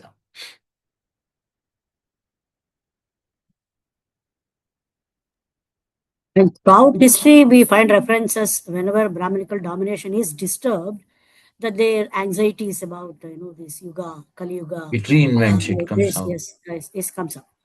Tulsidasa's Ramacharita So Romila Thappar's writings, she goes into these texts and how his anxieties are expressed when he was living during Mughal rule, though it doesn't explicitly refer to the rulers who were there and his displeasure with them. Exactly. It is expressed through his anxieties about the Kali Yuga. About the epic, through the epic, Yes, through the story. So that we can see throughout the period whenever it is their dominance is challenged. So that's why I think there is a lot of credibility or in what Ambedkar is trying to argue, that we still continue to live in the age of counter-revolution. We can say Constitution is one attempt to oppose that. That's why now they want to change the Constitution, because they feel that Constitution is a threat to Brahmanism, of values, the whole values of equality, etc., the Constitution talks about. Deep down, they think is anti-Brahmanical. So even if they dare not change the constitution, there is already people talking about it in different quarters. So it's possible that ultimately it may be the goal. It may not happen soon, but it might, at least not entirely they will abandon it, but they will change it to such an extent that, since anyway Constitution of India is so pliable, so they can almost change it to take the teeth out of it. So they can still pay homage to Ambedkar and kill the spirit of Ambedkar.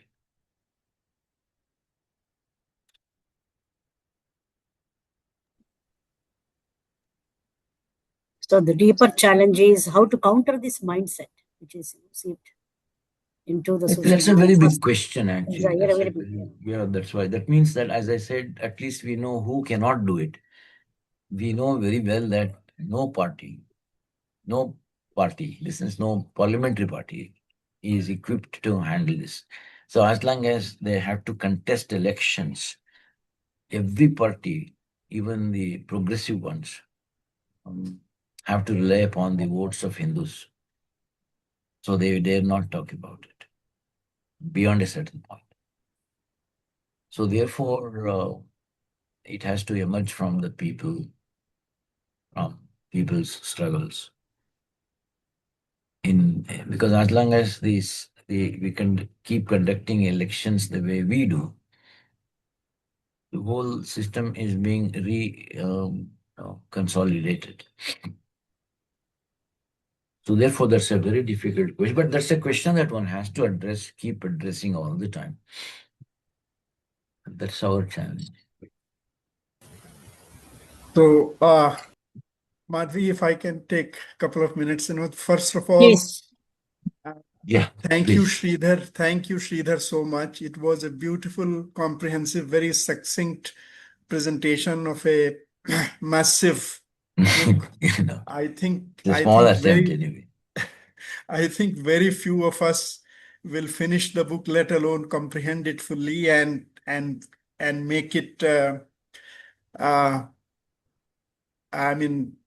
draw lessons useful for us, So thank you so much, Thank you so much for accepting this task, and you have done it it was so well. and I really enjoyed reading that, because otherwise I too would not have read that carefully. So it's an opportunity. So, yeah, I want to take the discussion in a little bit different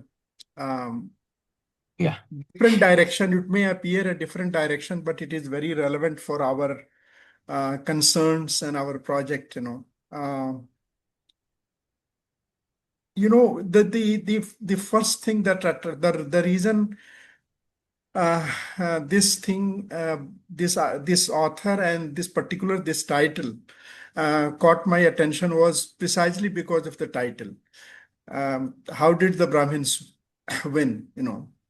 And in that I see in many different discussions that we have in our kinds of groups and in political groups, activists, various sections of the movement. I feel that there are many dimensions, but two main dimensions.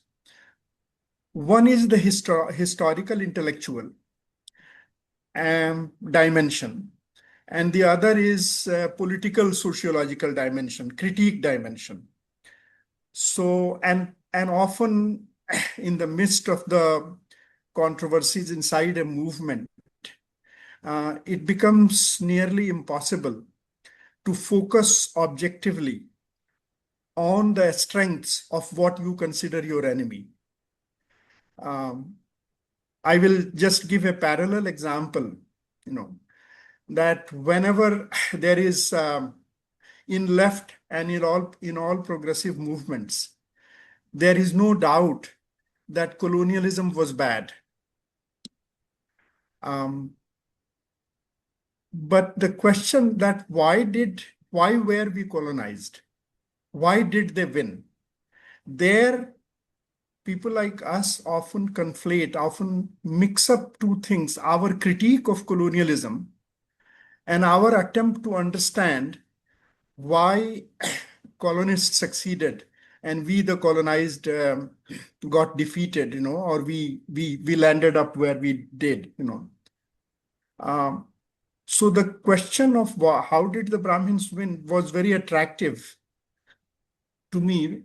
And especially when, I partly went through the book, and it's good that you went through it, and you educated us today about the whole text,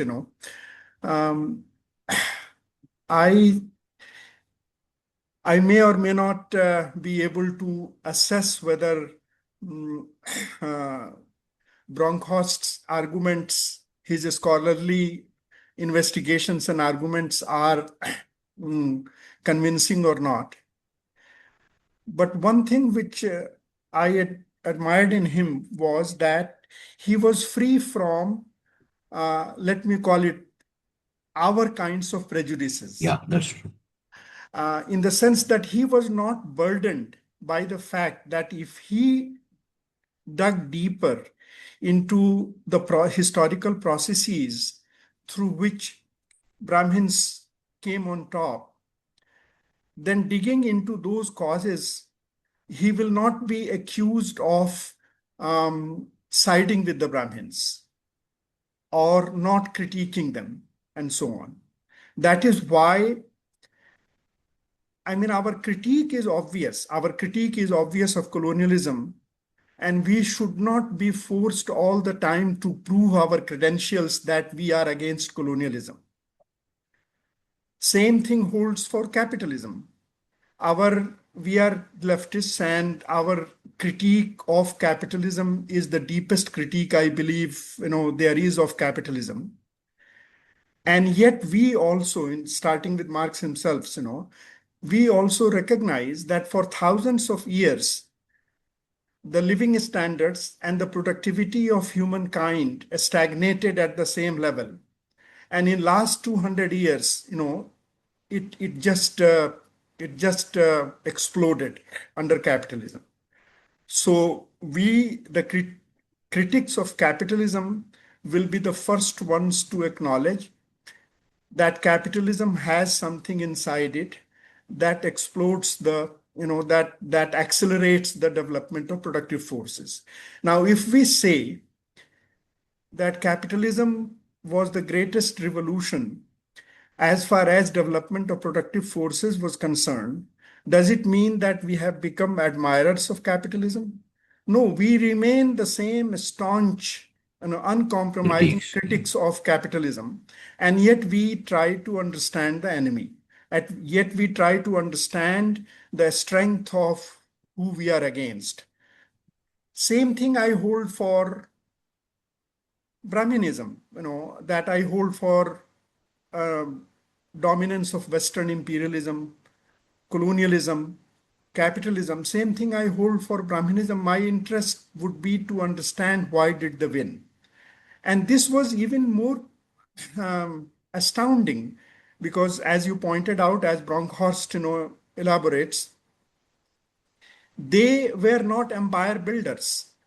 They did not have empires. They did not have kingdoms.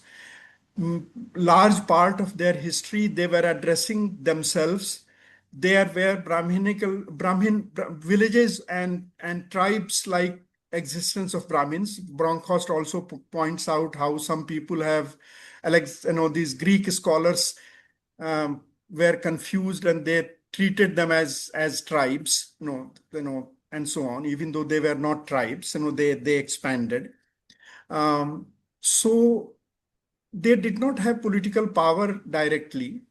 There were some Brahmins, there are references, who lived by the sword, but by and large, they did not live by the sword. They did not have kingdoms. They did not have, direct political power. They did not have mass campaigns always to convince people to their ideology. They addressed themselves and they were concerned with the development of their ideology and their worldview and so on. Now that we today equate Brahminism with today's movements like Hindutva. And there I differ a little bit. I do not equate Hindutva with Brahminism. And I do not see that Hindutva may have imbibed, like many other things, Brahminism too. No, but it has imbibed many things, and it has vulgarized, reference to Brahminism, and they have vulgarized the whole history, and they dwell more on popular acceptance of rituals, narratives, epics, and so on. And more than that, they rely more on identity of Hindus based on certain imagined, Hinduism. So it is very different from now. Standing in today's times, from our today's location, one can easily get a view which will be not sustainable if you probe it, that Brahmins were always the devious devils who had planned to take the whole of Aryavart or Jambudvip or whatever you call it, the entire land under their ideological and hence under their political fold. Yeah. So they were, but that cannot be historical. They, as you yourself pointed out, they went through rough times, especially after Greek invasion, Alexander's invasion. And there are references that at least the southern part of Western India, in the Sindh regions where Brahmins stood up to Alexander's army, they were slaughtered in large numbers. So they had rough times. They were not sure about their survival. And yet they spread their ideology spread, and language especially spread from Afghanistan to Indonesia and the large, very large area. So we have to locate how did that happen. Partly Bronkhorst makes a very occasional reference to what is the name, Pollock, but Pollock came up with Sheldon Pollock came up with this concept of Sanskrit cosmopolis. Cosmopolis means when this whole region under the influence of a culture based on Sanskrit language, and Sanskrit traveled, even though Sanskrit speakers may not have traveled to all the regions where Sanskrit traveled. Now that is really surprising, and to me it is not so surprising also. So let me take a couple of more minutes to explain what I mean. Brahmins, even though Bronkhorst did not answer it in clear terms, how did they win, and it will be foolhardy for someone like me who is not a scholar to be more definite than him. But that is also the benefits of being in fact, being ignorant, because we can make bolder statements. It seems to me that the spread or the potential or the strength of Brahminism was in their intellectual power, in their intellectual and linguistic power. Today we see all things associated with Sanskrit, with Brahminism, and with all things that are associated with Brahminism only along the sociological political dimension, that there must be a design to dominate, to rule over, to enslave, and all that. And in that, and as if all intellectual innovation, an entire nearly 1,000 years of history of Brahmins and of Sanskrit, in our view, in the view of the activist, it is reduced to some kind of a strategy and design to dominate and rule. And I don't think that is, if you probe it, that is sustainable. Of course, we know history that they dominated, their ideology is spread, and all the things that you pointed out very clearly and has come out in many of the comments that have been made by many participants here. It is obvious that it began to dominate the society. It created a hierarchical society. a caste universe it created, unlike, most parts of the world. All those poisonous consequences we know and we critique. But to say that from the beginning, the design was to create what exactly evolved today after 2000 years, is not a historical, rational way to look at things. So while our critique of Brahmanism should not be diluted, our critique of Brahmanism and Manuvad should remain as trenchant as it should be, but we should not fool ourselves into thinking that we know. Because they wanted to win, that is why they won. Basically, that is our explanation. That is the explanation of activists, including activists. Of course, Ambedkar is an icon, and there are mostly good points, because of which he is an icon, and we are fortunate to have him as an icon. But there is other side of the coin too, that in him also there is admixture of political project and scholarship. Historical investigation is admixed with, the present problems that we face in India, and what should we do about it, which is our main concern. What should we do about it? But yet when we sit down to understand why the enemy won, or why the enemy was strong, or why some of the enemies are still strong, then there is no point in conflating, today's tasks and their deviousness and their, maneuverings, with understanding. So critique should be separated from understanding. Mobilization should be separated from understanding as an artificial exercise, but nevertheless it should be separated, and we should understand why did the enemy won, and where does the strength of the enemy come from. In my limited reading of Ambedkar, he fails. He is not dispassionate. He is not, and his scholarship, he was beginning a scholar. He was writing in late 1910s and 1920s. His scholarly investigations were mostly, in his earlier days. Later on, he was mostly a political leader and mobilizer, So it's and of course he kept on investigating and he kept on learning, and some of his more famous texts like Annihilation of Caste were written in 1930s or so. But still the scholarship that he dwelled on was done earlier. So he was a pioneer. He was starting that kind of analysis and that kind of understanding, and we should take him as the pioneer.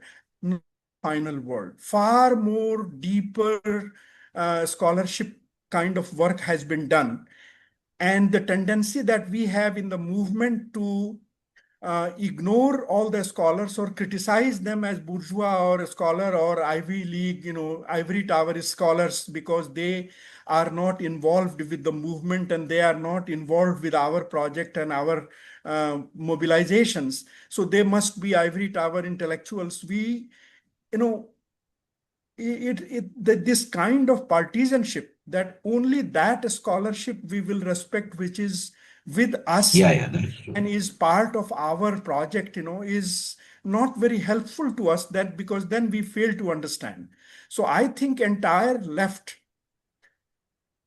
fails to explain why does capitalism survive despite its periodic, crisis, deep crisis. Same way, all anti-colonial scholarship is good at critiquing colonialism and showing how our minds were colonized and why we need to decolonize, but does not answer the question, why was colonialism so powerful that it could colonize our mind? We who were the victims, our minds were colonized. What was the power?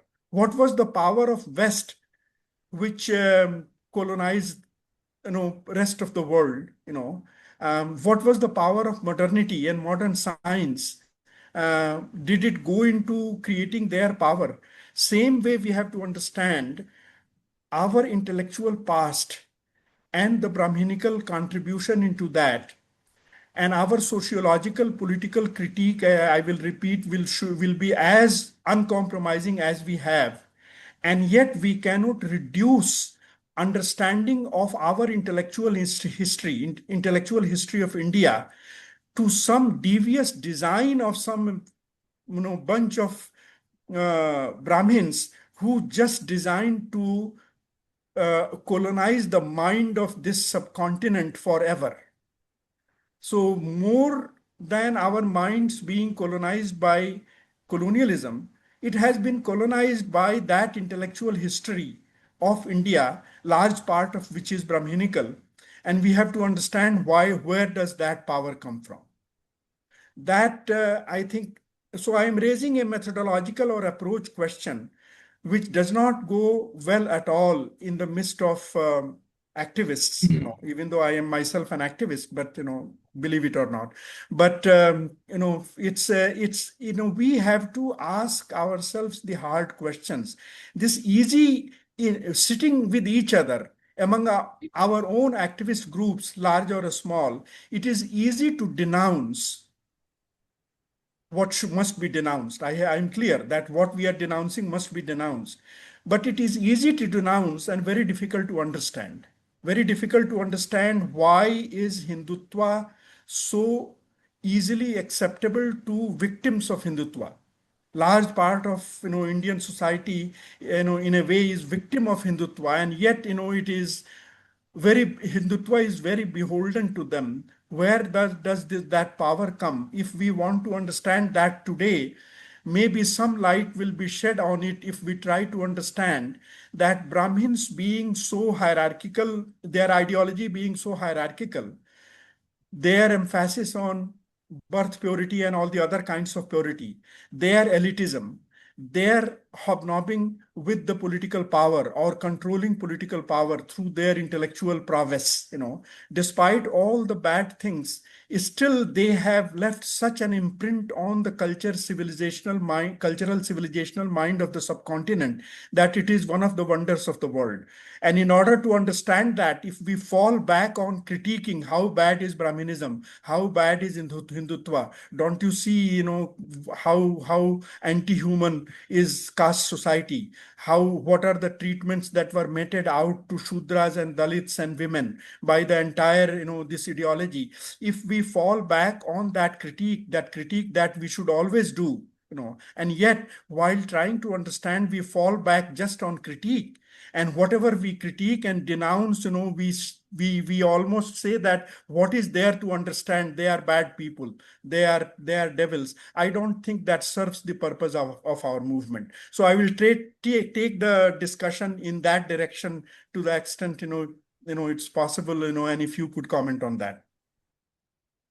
No, I see the point that you're making. I do understand that critique and understanding are two different things. We need to maintain that, though it may not be very clear all the time, as you mentioned.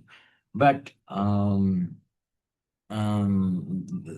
comment raises more fundamental questions. As you rightly put it, Bronkhorst has no such baggage that he had to prove something. So and then he's writing it much later than Ambedkar. So he has more things to fall back upon, more research. So that's why I mentioned that he's basically talking to other scholars. And that has an advantage because in the end, though it looks as if he raises a series of questions, it doesn't mean that there are no answers, but the question should lead to further investigation. I think that's the purpose of this book. That, see, these are the cases where there are evidences, these are the cases where there are no evidences, so we need to really dig deeper. Until we dig deeper, we have to keep these questions alive. Is in a way which even science progresses largely. So they don't claim to answer everything. So to that extent, that book it falls into the realm of a typical inquiry of a scientific mind. But when that happens to a social phenomena, we always get into this, the immediate need and the long-term need. But there is this important observation that he makes. You also mentioned it, that they were basically addressing it themselves, not addressing it to others, but it had consequences for others. So that's the part that he is raising the question. So how did it have this consequence for others, though that was not their intention? Because things may have an effect beyond the intention. Like we say it in literature that a poem may mean more than what it intends to do. So like that, when we take a very complex phenomena like Brahmanism or colonialism, so their intention, things go beyond their intentionalities. I agree with you that we can ask the same question about colonization, and then that question becomes clear, that were we colonized because we were completely submissive for Western powers, so powerful? What was it? So that's a kind of debate that refuses to fall into a binary opposite, right? So I think one of the biggest problems, even I understand that our activists, that we've been struggling with many, activists who are so steeped in their activism that they refuse to, reflect upon various things. So therefore, a school for activists is very important, where even if our understanding is not certain, we can still act. Nothing comes in the way of our actions, but we can keep our mind open, which is very important. And for that's why that question: why are we not able to counter it? Because there is somewhere the intellectual rigor for countering it is lacking. That has to be consolidated. Uh, Maybe we should continue to have a debate on this aspect, comparing. There are three things here: Brahmanism. In fact, it's very interesting. Ambedkar makes it very easy for us to say Brahmanism and capitalism are the two enemies of this nation. So many people hang on to that. But we have to ask that question, why?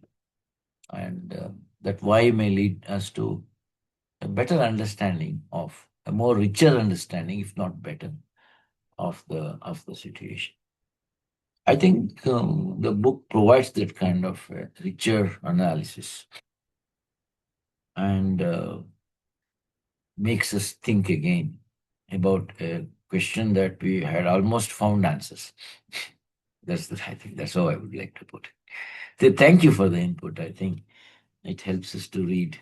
Maybe we'll read a few more books in the light of what you mentioned, and continue the exploration.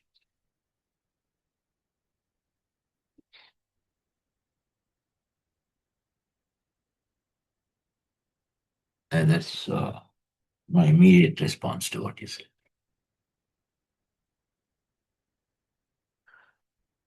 Thank you, Ravi. Thank you so much, Sreedhar Garu. Beautiful presentation of the book. And Ravi's comment further, it cleared the outcome of the discussion is cleared by Ravi Sinha's clarification. So it concludes that Brahmanism, how it is winning because of the caste system. So caste system, eradication of caste system is the only weakening the Brahmanism. That is the point here. So Brahmanism, Sanskritization is helping to revive into the Indian society. Lower caste people, though they are victims of the Brahmanism, again they are falling into the spell of the Brahmanism because of their Sanskritization and their honor they're going to get, imaginary honor they're going to get, imaginary social status they're going to get. So that will be ended with the end of the caste system only. So this clarity is given by Ravi, and logical conclusion is that only. So thank you for Sridhar sir and Ravi for this discussion. Thank you. Thank you very much. I just want some. Uh, I really the book and argument which Professor Bronkhorst has presented, a lot of things to chew upon for all of us to understand. Uh, that is there, and the way you put it also, that is also revealing. But I just have one question which I could not understand that way.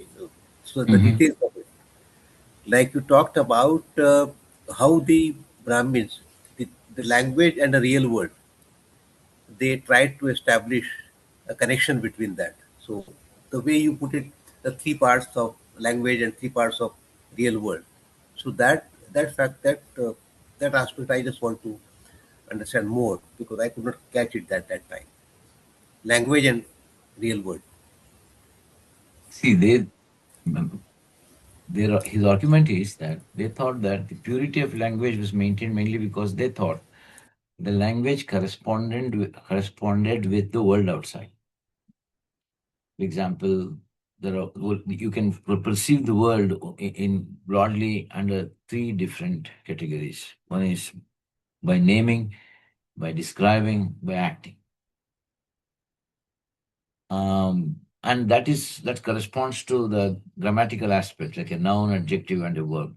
So that's what Panini was trying to say. So which means that they drew very not easy, but they drew this kind of a correlation between language and the world outside, reality of the world outside. So when the language says something, the world, yes, it says that, it shows that.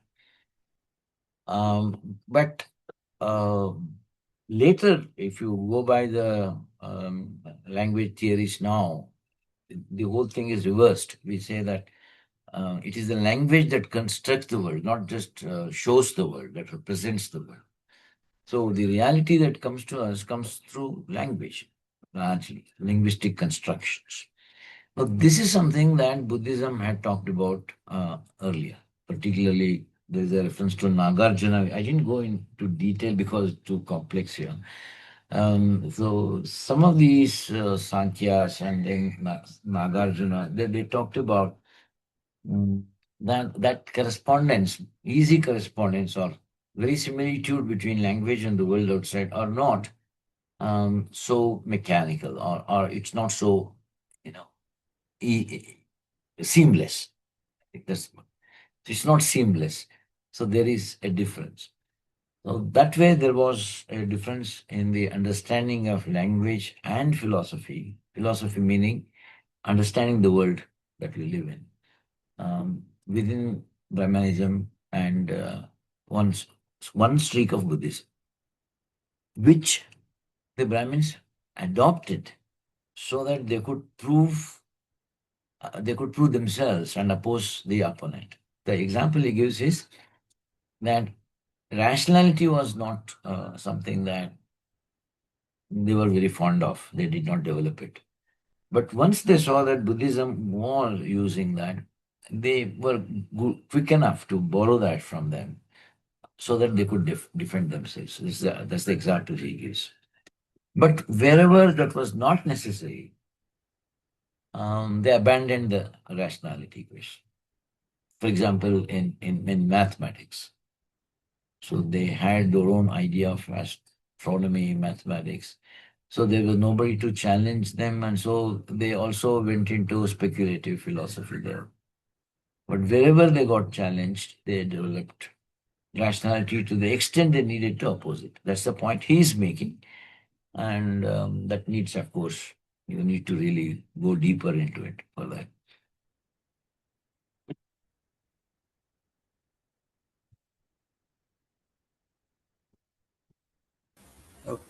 Ravi, in your response, you talked about Sheldon Pollock and Sanskrit cosmopolies, but you did not Mm. elaborate on that. Can you just explain why you mentioned that, but you did not elaborate and its relations with No, even Bronkhorst mentions that. See, he says that children, no, Ravi will answer it, but I'll just make a quick response. Sheldon Pollack, in his book, argued how Sanskrit became a cosmopolitan language, the discourse of India. And as Raviji mentioned, though Brahmins physically did not travel, Sanskrit traveled because of the oral tradition.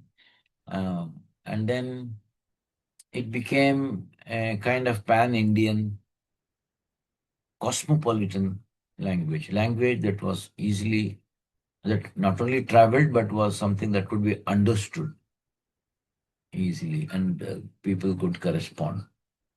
Sheldon Pollack was making it in relation to regional languages.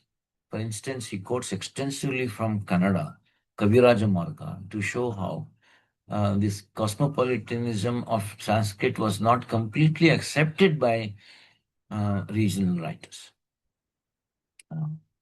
Kaviraja Marga talks about both Marga and Desi. Marga means the cosmopolitan, Desi means the local. So our regional languages negotiated with Sanskrit cosmopolitan. Beyond that, he doesn't go into philosophy as such, but I think that's the point. Even this guy quotes him for that reason. So maybe we can add a lot.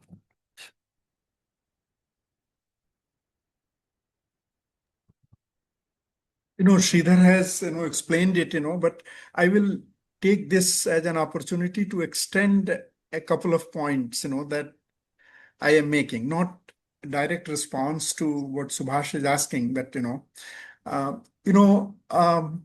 what Sheldon Pollock means by Sanskrit being the cosmopolitan language, and this Sanskrit cosmopolis that he talks about, is precisely that what in opposition to the Desi, in opposition to the vernacular, so to speak. He makes that point. But the earlier comment that I made,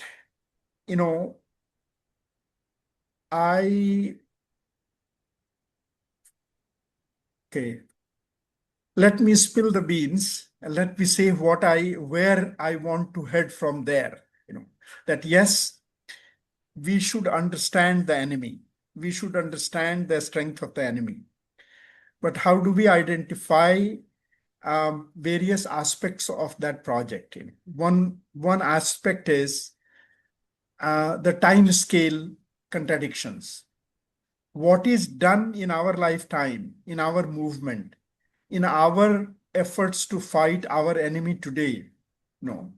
The time scale of that is more immediate, and we cannot, while we go to mobilize the people against some injustice or against some rulers, we cannot carry a library with us while we go out to mobilize people. We cannot make, very scholarly arguments. We cannot explain to people why did the Brahmins win, or why did capitalism win, or why did British won over us. But the point I was making, that we will be forced to, at least in our own settings where organizers meet to discuss, we will be forced to come to this question: what has long-lasting influence? What has long-lasting life in history? So these two things are often conflated in our activist life or in our political life. The reason I am just speculating, so don't take it as that as if I am proving myself to be a greater scholar than Bronkhorst or Ambedkar. I am just speculating that at times what has the innovations, civilizational innovations that have lasted long, that have millennial lifetime, and that have influenced all the generations to come in a society or a civilization.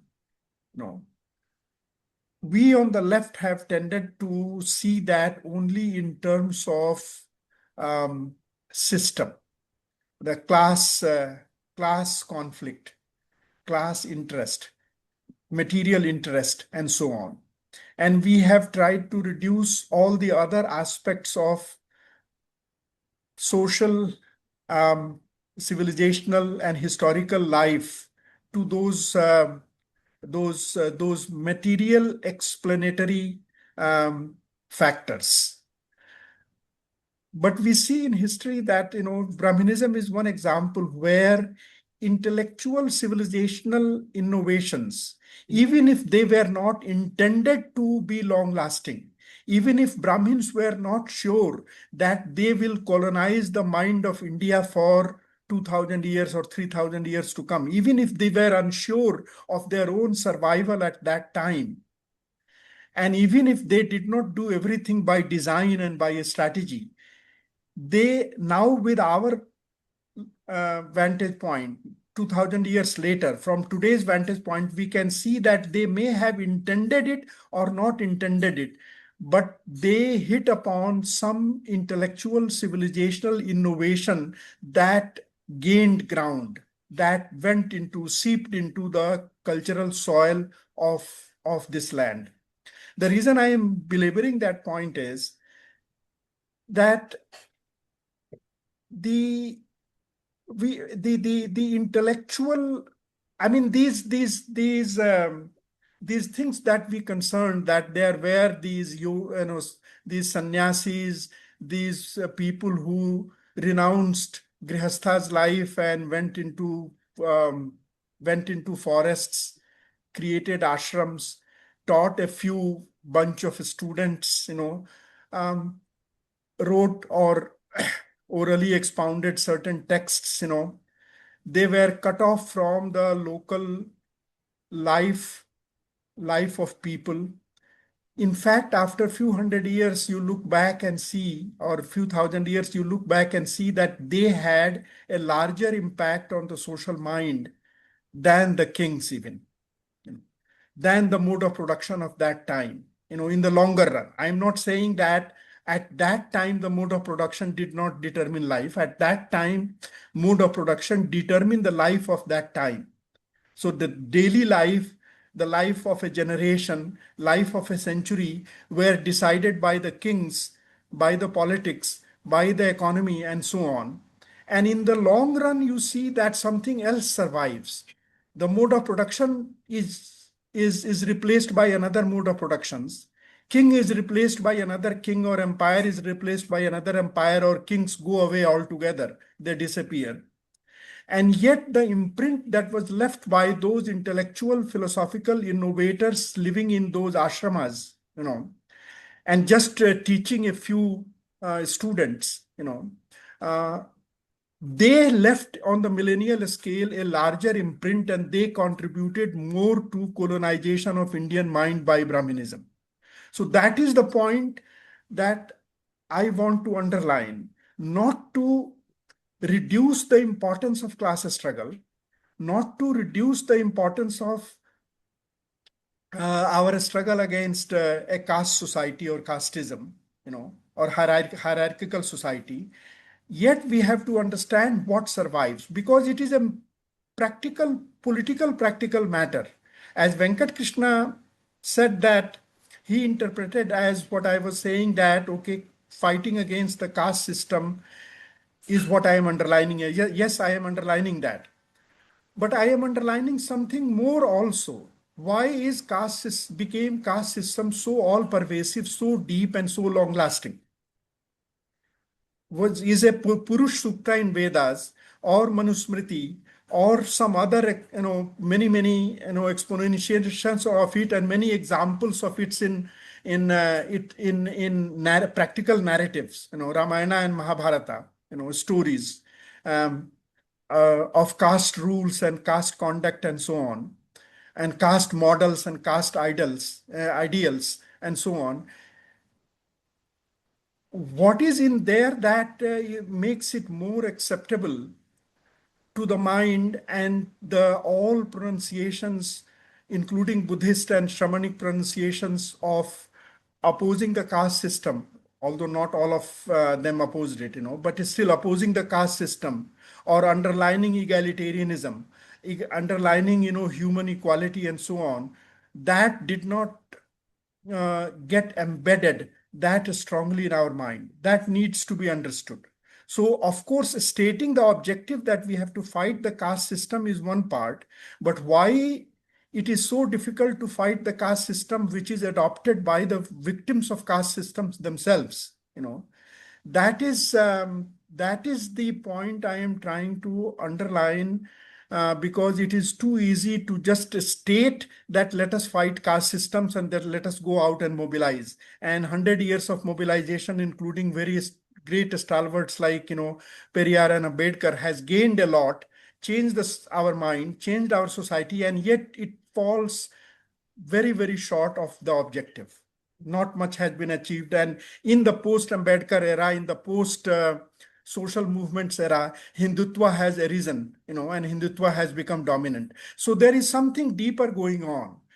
And this is a political project because when we look at ancient India, we have to determine that can somebody resign, we leftists and progressives resign from ancient India, that we have nothing to do with ancient India, or we have to, ancient history is always largely an imagination based on certain factual large points, but the sketch you make on the basis of a few dots, a few points, is your imagination and your creation. And the task of creating an India for us, interpreting Indian civilization for us, has not been done. Left has done it. Left has not been concerned with it. And social movements have done it by completely denouncing it or finding that, okay, we got defeated because Buddhism got defeated. We got defeated because local cultures and local languages got defeated and Sanskrit came on top and Brahmins came on top. Again, we are falling back into narrative. We are not explaining why we got defeated, why the local got defeated, why the vernacular got defeated, why Sanskrit cosmopolis, came to rule over the entire, Succeeded. So we are over and over. This is a political project. What is the idea of India for us? And the only way, that's a long subject. We are discussing that all the time in NSI, but I will not go into all that, but I will say that one of the things we will have to do is to find a way of outlining India which is not based on local, which is not populist, which is not based on what was overcome or what was defeated, which is based on the intellectual achievements of that era, while situating historically that rulers were rulers and they were oppressors. Brahmins were, elites, who colonized our mind. Why accepting them as adversarial ideologies, as enemies even? Still, you have to see the strength of that and what was the intellectual scientific achievement of those times. If you do not do that, if we do not do that, ancient India will be vulgarized and adopted by Hindutva. So only Hindutva. Why is, I agree with the Sreedhara that no political party has the capacity to contend the popular traction of Hindutva, because they say that we stand for India. India is Hindu. All the religions have their nation state. Why should Hindus not have their own state, which is based on their Hindu identity? And this is a very powerful argument, at the mass level. Very powerful argument at the mass level. So we should not be surprised by, they have worked hard for it. It has taken 100 years or more for them. But still, we should not forget that what they are saying has a lot of political traction and that can attract the mass political mind. And no political party does that. If there were a political party to do that, will it compete with them in becoming Hindu? Will it say that, oh, they are false Hindus and we are the real Hindus? That will be self-defeating. That will not pick up the ground. Becoming second class, Hindutva, is no challenge to first class Hindutva, so that path is closed, So you have to create the narrative of Indian civilization, which includes the intellectual achievements, linguistic achievements, philosophical achievements of ancient India, without adhering to, without accepting the sociological, political viewpoints of those pioneers. So we will be critics of those pioneers.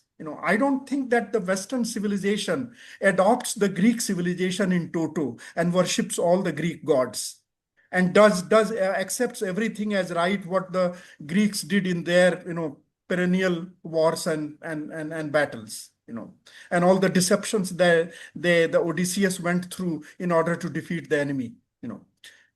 They may have some of that. They may have still some of that, but still, that is not the thing. They have found a way to distill their civilization from those times without accepting them as their icons, the rulers, as their icons, without accepting the kings and gods, of those times as their gods.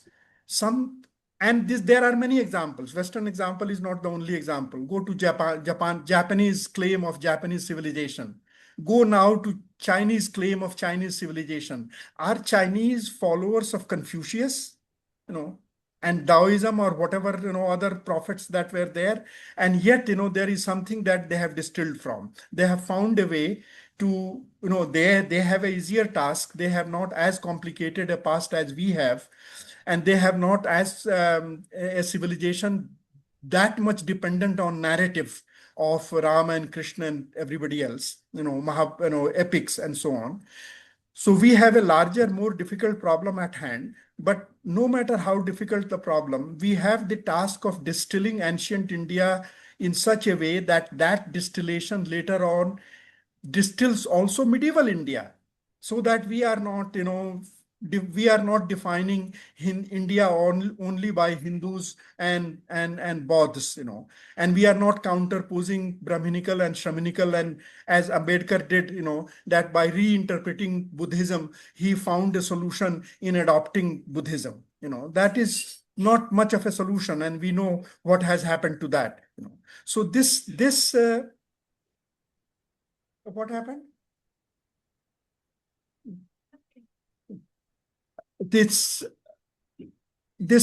I'm sorry, there was some disturbance. In our distillation, the intellectual elite, the intellectual pioneer, the scientific pioneer, the linguistic pioneer we will distill it in such a way that will play a positive role. That is what is the meaning of Indian civilization for us.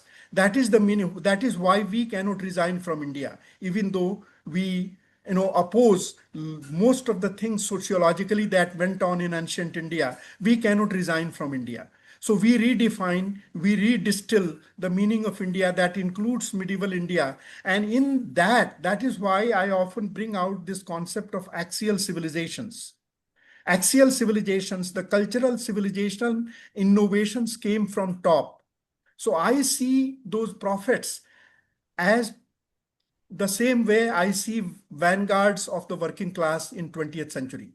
Vanguard played a big role in putting together, Bolshevik party and creating revolution and creating a whole different, not only different politics, but different culture, So the role that comes from top, the role of intellectual pioneers, the role of science, the role of cultural pioneers, the role of linguistic pioneers, the role of philosophers, despite their problematic sociological ideologies, that has to be distilled in such a way that gradually we begin to speak a different language. That is the thing that it's a long argument, but that is the thing that we at NSI are taking some initial tentative steps in crafting that language, which, while keeping class struggle in center, still explains why civilizations, no matter what their problems are, they survive for millennia, and why certain elite, no matter how problematic their political and sociological views, how certain elite, that's a quote.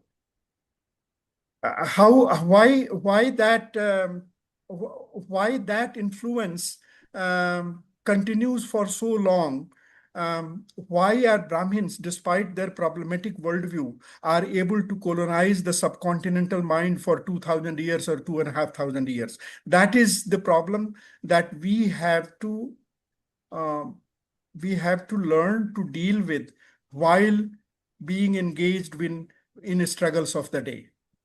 So the intellectual culture flowing from top, and we taking a automatic side with the local, with the vernacular, with the local life of people, and hence everything that is elite, hence everything that comes from top, hence everything that has survived for millennia is against people and has survived because it managed to suppress people. That is a populist and simplistic view.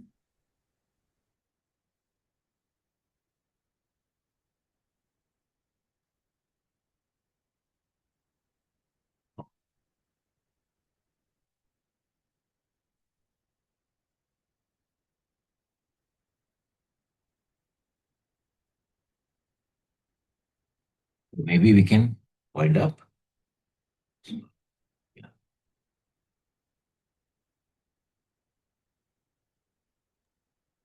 Have I encouraged you to wind up? No. I think he was.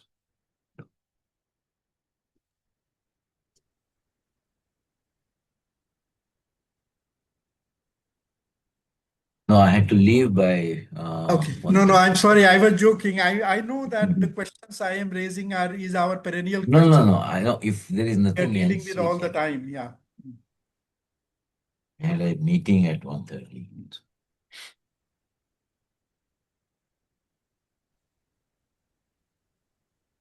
If there are no other comments or short questions from the members, I think if there are no other further comments or I queries, had a yeah, please go ahead. Parivartan, please go ahead. so my question is that there's two questions. So you mentioned that you compared Brahmins with postmodernists. Can you explain on that? And also, when we are talking about the Brahmins are talking about their philosophy among themselves, about themselves. So what kind of philosophy that they were trying to create? In the sense that, and I'm using current philosophical terms to explain the past, it is a little problematic, but still, that were the transcendental idealists, empiricists, or transcendental realists? So, where would you put them in this philosophical terms? Were the idealists, realists, were they looking at the reality and trying to understand it rationally? Which you said it did it in part when they had to, but in largely they didn't. So, they were largely idealists or transcendental idealists. If you can explain on where you can put them. No, I was just mentioning postmodernism in a later vein. So it's not a serious comment at all. Because their understanding of language and reality, we can. I mean, it applies more to that kind of a some streak in Buddhism which argues that there is no strict correspondence between language we use and the world it represents. Anyway, the second one, I didn't fully grasp the question, but to the extent I did, I don't, I mean, at least this book doesn't use any of these terms. That's not the basic labeling is not the concern of this person. So, and my simple answer for that question would be that these are all terms that we are using now in philosophy, idealism, transcendentalists, etc. But if you look at that long history of Brahmanism, which also went along with the histories of other things in India, so we can see they have been shifting their positions, shifting their operations, except in one sense that in their self-description. So it is difficult to say whether that is just an idealism or it also maybe their whole idea of purity itself had a very material effect. So therefore, it's very difficult to label this shifting phenomenon. At least I understand it that we cannot peg them into one slot and say that is what Brahmins were in the history. Maybe it's difficult to do it even now.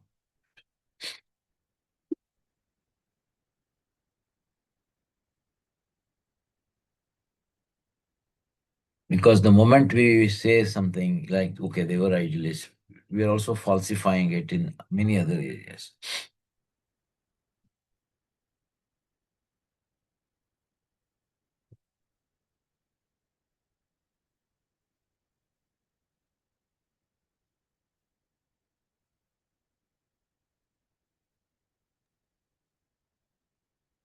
Any other questions or queries, comments?